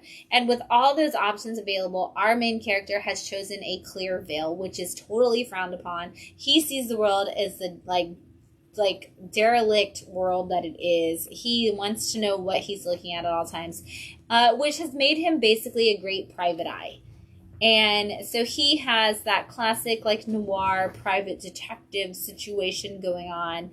And he has been hired at the beginning by a woman to figure out what her husband is up to. And she's kind of like the Jessica Rabbit of like classic like dame to kill for, walks in and is like, oh, well, now that I know my husband is terrible, if you need anything, like you can call me. Mm-hmm. But at the same time, the murder investigation that he's looking into is his ex-wife. And I read this book, and I started the book on, like, the Tuesday night, as I always do. And I've told everybody this, and I feel it necessary to tell you this, is Scott Snyder is doing that thing that Scott Snyder does, where he draws you in with his writing very quickly. And you almost forget that there's art that goes with the story. And so at the very beginning, he's telling, the narrator's telling us a story about a kid telling him a joke. The joke is not funny. It's a very sad joke. But at the same time, I got so invested in figuring out what the punchline of this joke is going to be that I had to go back and reread the book with the art that went with it, because you get to the punchline of the joke and the art, and you're like, whoa, what happened here? And you go back and you look at the art, because the art doesn't align with the joke at all. And so you want to go back and figure it out, because it's all the key to this murder mystery that we're going to be solving. This book hits it all. You get your action, you get your emotion, you get your detective story, and you get this cool new world that we've invented all very immediately. And I know you love this book too, so talk about what you loved about it. This book, to me, felt very much like Blade Runner 2049. Very much. Mm-hmm. Like the style and the vibe and the characters and just kind of how it's all laid out. I love the world that they built with this, because he is very much focusing on like black market veils. You find out that there's a lot of things kind of tied to these veils and how the world works, and I love that concept. I think it's such a good concept. It's kind of like a play on VR in a way, but you can go about your day and still continue. And of course, like we also live in a world where like most people don't work anymore. It's pretty much just like society is ignoring everything, kind of very much how like society is now, where it's like we kind of want to find ways to detach from what's actually going on, and we don't want to really look at the flaws of the world. He has that great line in here, and I'm totally going to steal this book when Matt's done scanning it. He has that freaking incredible line that I like actually out loud applauded, where he talks about the way the world ended. And let's see if I can figure out where it actually was. But he talks about how we thought the world was going to end in, like, bombs and destruction. There it is. He says, the warnings were always about some apocalyptic future, something cataclysmic, some acute. No one warned us it'd be this, just slow and steady decline. Things cost more. It takes 3 months to get a washing machine or anything from overseas. There's news of the world if you want it, but no one does. It's all just exclamation points. The ice caps are gone forever. The ice caps are coming back. The ice caps never existed. We have robots that do the jobs we don't want to do and veils that hide what we don't want to see. The veil industry composes nearly 70% of the economy at this point. So here we are, a future that isn't some primal scream of horror, but a billion little shrugs. And I was like, dang, Scott Snyder, tell me how you really feel about what's going on in the world today. Because, like, it's the Dylan poem. It's the world didn't end, like, it's not going to end with a bang but a whimper. Right. But in our society, with all of the talk that we have about how much apathy has, like, destroyed so many things, Scott Snyder was like, it's not even a whimper. We didn't go quietly into the night. We didn't go with this whimper. We didn't even make it that far. We just shrugged and were like, well, guess the world ended. Yeah. What do you want me to do about it? And it was such a great, like, one line of dialogue the kind of dialogue I expect from Scott Snyder. But you just nailed it. Like, not with a primal scream, not with a whimper, but with a shrug. And then you know where the story is going from then on. You know that this is a person who's like, okay, apathy is what destroyed the world. So I have to be the only person that cares. And that's why my veil is clear. And that's why I'm looking into this. And that's why I'm fighting this fight. And I cannot wait to see what this character does from here on out. I agree. Yeah, this was a fantastic first issue. I mean, the colors I was sucked into almost immediately. And I love the main character. Very much like the other book we were talking about, where it was like, oh, who can I cast for this? I immediately was like, who do I want to see play this guy? Yeah. Without a doubt. And Scott Snyder's Comixology originals have been fantastic. I'm so happy that him and Dark Horse have made this partnership to print these, because We Have Demons, we talked about, was like every check mark in a comic book that you want. Night of the Ghoul was just a phenomenal story, plus you brought in Francavilla on art, and now you're bringing me this great story through Clear. It's gonna be fantastic. This is one to go in and request. Get it on a pull list wherever you shop for your comic books, because it's probably gonna be 3 issues. All of the other Comixology originals have been, but that's because each issue is 3 issues. Yeah, in it's one. thick. It's a thick book. And this one actually has the break points. Like, it has a black page that's like, oh, that's where the cliffhanger would have been. Mm-hmm. So, get in there. You want it. Scott Snyder. This is the guy who wrote Witches, which you're getting a TV show of. You're welcome, Society, because that TV show is going to be great, especially with Scott and Jock both working on it. It's going to be, oh my god, I cannot wait. It's going to be amazing. But seriously, Scott Snyder, we know Scott Snyder is going down in the book. When we talk about the great writers 20 years from now, and the way we talk about all the people who've come from the past, we're going to be talking about Scott Snyder in that same category. I know I've brought this up in the live stream before, but last year at Comics Pro, Scott Snyder said that he's still scared to write Batman, because he's always like, oh, when I write my own indie stuff, like, there's nothing to compare it to, but when I write Batman, like, I still get scared. And I'm like, dude, at this point, everybody's comparing Batman to your run. Yeah. Like, you don't need to be afraid of that anymore. Like, you're that guy. So in 20 years from now, we're going to be talking about, like, wow, Scott Snyder, have you read these things? In the same way we talk about Frank Miller's Dark Knight Returns, and we talk about Alan Moore's Watchmen and all these things. It's like, oh, well, you've read those things. I think we're going to get to the point, like, we're already seeing people who are like, well, I mean, obviously everybody's read Scott Snyder's New 52 run on Batman, and I think that his indies are going to hit that same level as time goes by. So just be on the ground floor and get those Scott Snyder books while you can, because you want them, because they're good. Because seriously, we're in the narrative age of comics. I'm going to keep saying that. We're slowly standardizing copper. We just also need to drop the term modern, because you're always going to have to change when that is. But we're slowly standardizing copper as an age of comic books. I think then we need to come up with a name for 92 to when Saga came out, and then after Saga came out, we're in the narrative age of comics, and I'm making that happen. It's going to be a thing. I'm calling it the narrative age. We're out of metals, so, you know, we need a new word. Narrative age, from when Saga came up until now, where the story is. I don't know. I don't know what metals we have. Aluminum? Well, we can use that for post-copper, because the 1992 to 2011 or whenever Saga came out. There has to be a metal out there that really defines the 90s. I feel like aluminum is the one, because that's when we were obsessed with soda. That's true. Like Surge was, right, like everything the aluminum was... age. Right, we're calling it the aluminum age. When the image revolution starts, that's the aluminum age. And now we're moving on. We heard it here first, aluminum. And then after that, we're into narrative. I wanna switch. We're not just another metal. We're in a point. It's gonna be tough to get that past. I'm gonna keep saying it until people believe it, because Saga was the start of, like, there are still people to this day who are like, I only subscribe to Saga. Yeah. You know, I came back. I'm coming back to comics because Saga is back. And the first thing they say is, the storytelling brings me in. Mm-hmm. I mean, you can call it the Saga age if you want. I don't care. Saga means an epic story. Like, it's what we're in. We're in a storytelling genre. If the word Saga specifically speaks to you, like, let's call it that. But Saga was the turning point where we started going with character-driven and story-driven stories. And it's brought in a new indie revolution. You know, the image revolution is the image revolution.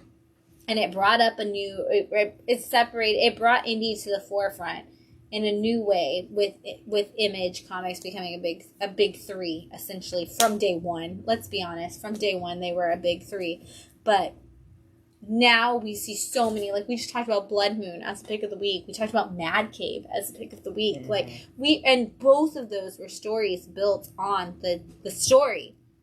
And the world, the art even lends to that story. It's not about, like, sexualizing art. It's not about just doing weird splash pages. It's about the fact that art alone tells a narrative. Mm-hmm. We are in a narrative world. We need a new title for this time period. It started at Saga. It has just continued to grow since then, and I think it's going to continue. Indie is the future.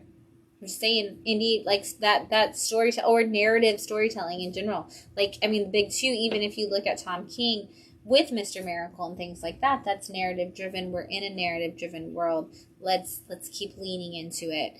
It's beautiful and wonderful. And Tom King taking over Wonder Woman, who knows what we're going to see with that. Oh, I'm excited. So happy. I thought that was an interesting choice. Yeah. Anyway, there are a lot of comics coming out that came out this week that we're not going to dive deep into, but we are going to tell you they existed. First up, Rick and Morty presents Time Zoo. There's a Rick and Morty book every week from Oni Press, and you if you're a Rick and Morty fan, this is your time. Avengers 66 with that beautiful Alex Ross Timeless variant. This is Alex Ross villain timeless variants are happening all month of March. Make sure you tell your LCS that you want them. We've got Batman issue 133, which that's pretty oversized, pretty thick. Batman and the Joker Deadly Duo book 5. This is Silvestri writing a Batman Joker story. We've got the Joker, the Man Who Stopped Laughing from Matthew Rosenberg, issue 6. We've got Black Panther, issue 15. I love that this is like an actual panther eating Black Panther. Bloodline, Daughter of Blade, issue 2. Once again, this book's going to be loaded with first appearances because it is a new character. So this is another one of those, first appearance of this character, but also first battle of this character. You're going to get that all series long. Fantastic Four, issue 5. Ryan North. This has been a fan favorite for sure. Flash 794. This is Flash's daughter. The daughter of Barry and Iris gets her own costume. Sweet. Super cool. Another thing from Flash out this week is 1 Minute War, Start the Clock. This has been the whole story leading up to that. This is actually a reprint for those who might have missed those issues and want to just get those couple of issues that was that story. This is that reprint of those. Do you see who's doing Flash next? Who's doing Flash next? Simon Spurrier. Ooh, that's going to be interesting. Choice. Is he going under Simon or is he going under Cy? Simon. I think he's back to Simon. I think he's full time. Yeah, I was curious. That's why I asked. In the solicits, it's Simon Spurrier. Yeah. Nice. Moon Knight, issue 21. Jed McKay still going strong on that. Jed MacKay, I think, is definitely the Marvel writer to watch. I think he's still growing into just kind of taking over that new hotspot for Marvel. New Mutants Lethal Legion. This is a mini series for the New Mutants coming out of the New Mutants actual ongoing that was going for so long. Poison Ivy issue 10. G. Willow Wilson is still killing it on this Poison Ivy. It looks like Ginny Frizen is going to be off of Poison Ivy because she has moved to Harley Quinn. But the Poison Ivy I just ordered today is like a water painting. Is that the one? It's like Poison Ivy is small and the ivy is big and it literally looks like the most beautiful water painting I've ever seen. Rogue Sun, you don't tell me what issue it is. Issue 11. Ryan Parrott, the other half of the once famous Power Rangers team of Ryan Parrott and Kyle Higgins. This is the other anchor of the Massiveverse with Rogue Sun, and honestly, probably my favorite of the Massiveverse books. It's so good. It's such an interesting family dynamic. Spawn issue 339 out this week. Amazing Spider-Man 21. This is the story arc you've been waiting for. It's printed on the side of the book, just like the classic way that they used to tell you which books to grab. I love they're kind of throwing that back in there. Star Wars, Sana Staros issue 2. Star Wars High Republic issue 6. We've got, if you are a Peach Momoko collector, Peach Momoko has been doing the Women's History Month variants for Star Wars. Every Star Wars issue has one all month long. I love it because they're bringing out characters who have never gotten any kind of real recognition in the Star Wars comic universe are getting these great Peach Momoko variants. And then issue 32 of Star Wars. Charles Soule, man. I feel like he's like the Kevin Feige of the comic Star Wars universe at this point. He's kind of overseeing, or the Hickman of the Star Wars universe. He's kind of overseeing it all. Nightcrawlers issue 2, Sins of Sinister. If you are collecting the Sins of Sinister event, this is your next book in it. The Dawn of DC has now launched. Action Comics 1051, 1052 are both a part of it. Superman issue 1, and now Adventures of Superman John Kent number 1. Ooh. I love that we are also calling him John Kent. We're not calling him just the son of Kal-El. So for the mass in the audience who want him to acknowledge the Kent of his family name, it is there, and we have this great, beautiful book that's we're actually seeing Jonathan and Clark both be a Superman character in the stories. We are going to see Tom Taylor and Joshua Williamson running together to bring this Dawn of DC apart. Joshua Williamson is actually the Hickman of this Dawn of DC, and his big focal point is he wants to highlight what Tom Taylor has been doing, and so I love that we're going to see these two creators working together. TMNT Armageddon Game, The Alliance issue 5. I totally thought that was going to be 2 issues, and then they were going to go back into it, but no, The Alliance is still going on. X-Men issue 20. We are fighting the Brood in the X-Men universe. This is going to go on for a few more issues of us fighting the Brood. They're never going away, And now we have Alien in back of the with the Marvel has the rights to Alien. We did not do any kind of crossover with the Brood being a part of the Alien universe. The Brood just looks like the alien, Xenomorphs. Yeah, that's true. So I thought maybe we could see a crossover where they're haha, the Brood is actually Xenomorphs, but we haven't done it yet. Silver Surfer Ghost Light issue 2.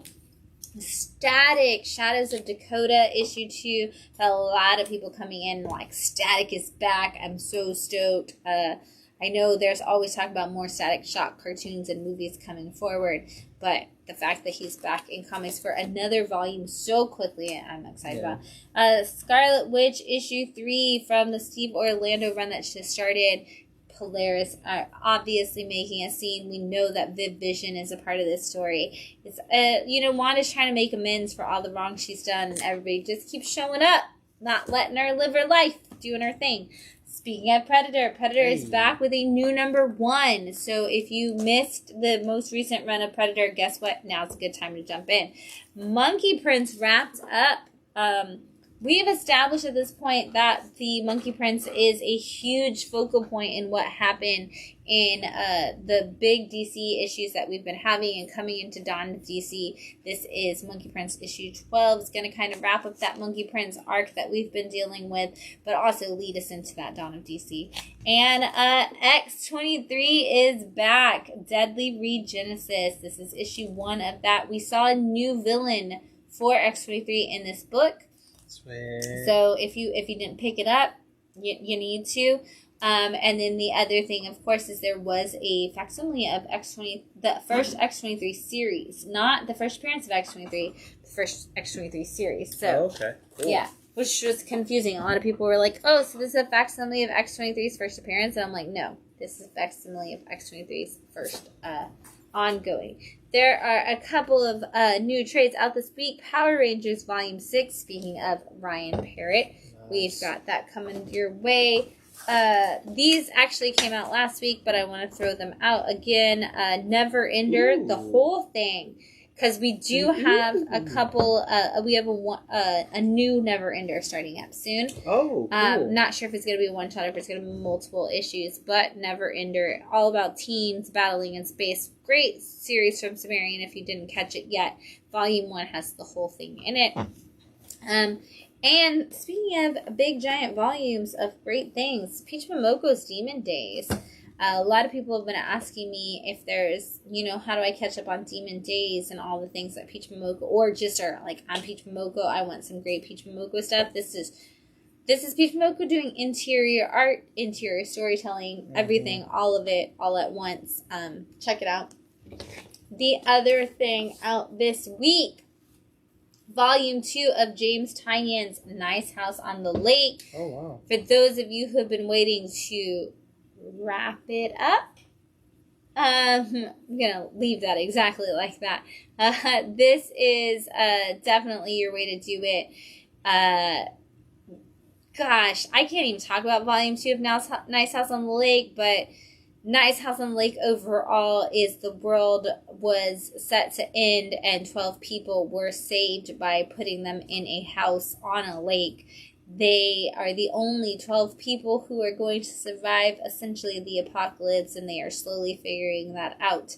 And we are figuring it out with them and how it's going to work. And James Tynion does not ever do things the way you think he's going to do it, and that is a great example of it. And then lastly, out this week, finally, I've had so many people ask me when this was coming out in trade. Do a power bomb, all 7 issues in this collected edition of Daniel Warren Johnson's wrestling book, as we talked about. He wasn't the first to launch a wrestling book last year, but he is definitely the one that you all stopped and paid attention to. It is an emotional journey from issue 1 to issue 7. You will be surprised at how many times you cry along the way, for sure. So dang good. Daniel Warren Johnson just kind of showing off the whole way through, and definitely deservedly so, because it is such a fantastic book. Here it is for everybody who missed it in trade form. Honestly, this is my last copy already. I ordered a ton, and I'm already out after the first week. I'm at the last one I have left. I will obviously order more if you need it, but you want to make sure wherever your LCS is, if you didn't do a power bomb, this is your chance to read the whole thing. Grab it. I have so many people who were like, I bought all the issues, but I'm going to buy the trade because I don't want to open my issues ever again. I just want to read the book over and over again, and I want to have something to lend out to friends. And here it is. Here's your way. You can lend this to your friends. It's so good. So grab it. He's going to win an Eisner for this year. Definitely. Yeah, I would be so surprised if this book doesn't walk away with at least 2 or 3 Eisner noms. I'm going to be disappointed, but he's definitely going to win something for sure. Comics out this week. I just closed it, so that's a great way to do that. Berserker issue 12. Not the end, but the end of Berserker. House of Slaughter issue 13 out this week. Nocterra returns with issue 12. Gunslinger Spawn 18. Little Monsters 11, Danger Street with a Lady Cop cover for you, issue 4. TMNT Last Ronin Lost Years, issue 2. Superman Lost number 1, Walking Dead Deluxe 59, of those of you collecting those color reprints. I Hate Fairyland number 5, Nemesis Reloaded number 3, Time Before Time 21, Black Cloak issue 3, Images 30th anniversary issue 11. We're going to come to 12 and we're going to wrap up that year soon enough. Behold Behemoth issue 4, Hellcat's getting her own number 1. No One number 1, Massive Verse fans, this is huge. We are going to see not only an issue 1 of this, but it is going to lead into a podcast that even has Rachel Lee Cook on it as a tie-in. This is insane. I'm so excited. Darkwing Duck issue 3, Star Wars High Republic Adventures issue 3. Harley Quinn's gonna take on and screw up the multiverse starting this week with issue 1 of Multiversity. Harley screws up the DCU. TMNT, The Armageddon Games issue 6. Art Brute issue 4. It's not done yet. Harrower issue 2. The Excellent are back with issue 1 this week. Scooby-Doo Mysteries number 6. Kaya number 6. All Against All number 4. I think that's our wrap-up of All Against All. Yeah. Frank Frazzetta's Death Dealer issue 10. Star Trek number 5. The Forge number 1 from Image. Last Barbarian issue 2, Hexper number 4, Spy Superb issue 3. I'm so excited to see where that goes. Masters of the Universe, Masterverse number 2, Monarch number 2, the new Rodney Barnes title, Star Trek Defiant number 1, Trojan number 3, Daniel Krauss. I cannot wait to read that book. Pandora from Frank Miller, speaking of Emma Kubert, also Coachella issue 4, Quested number 4. By the Horns is coming back. Agents of World is coming back, which will probably actually not be this week for us, but next week because Scout and Lunar are a little have a little delay. White Savior issue 3, Eternus number 3, Ancient Enemies, the Genie from number 1 from Frank Miller, Family Time number 4. Nowhere Man number 1 from Bad Kids Press and our buddies out there. I'm so excited to see what that is. Stray Sheep number 2. Ooh, let's see where that intense of a story goes. Emo Girl number 4 out this week. Junction Jones and the Corduroy Conspiracy, Betty and Veronica. My Knock number 1, which I don't know if we're getting that, but that's super small. PP Poo Poo Comics from Silver Sprocket. I've already read this book. It's fantastic. There's a great vignette about people from Chicago in it that I'm so excited to share with you on the next whenever it comes in. It might be this week, it might be late because Silver Sparkle we also get through Lunar and they're slowly working on a delay.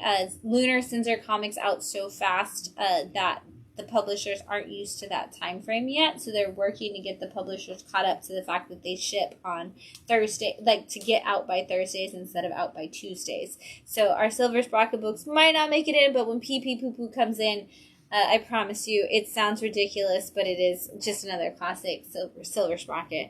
Oh my gosh, let's see.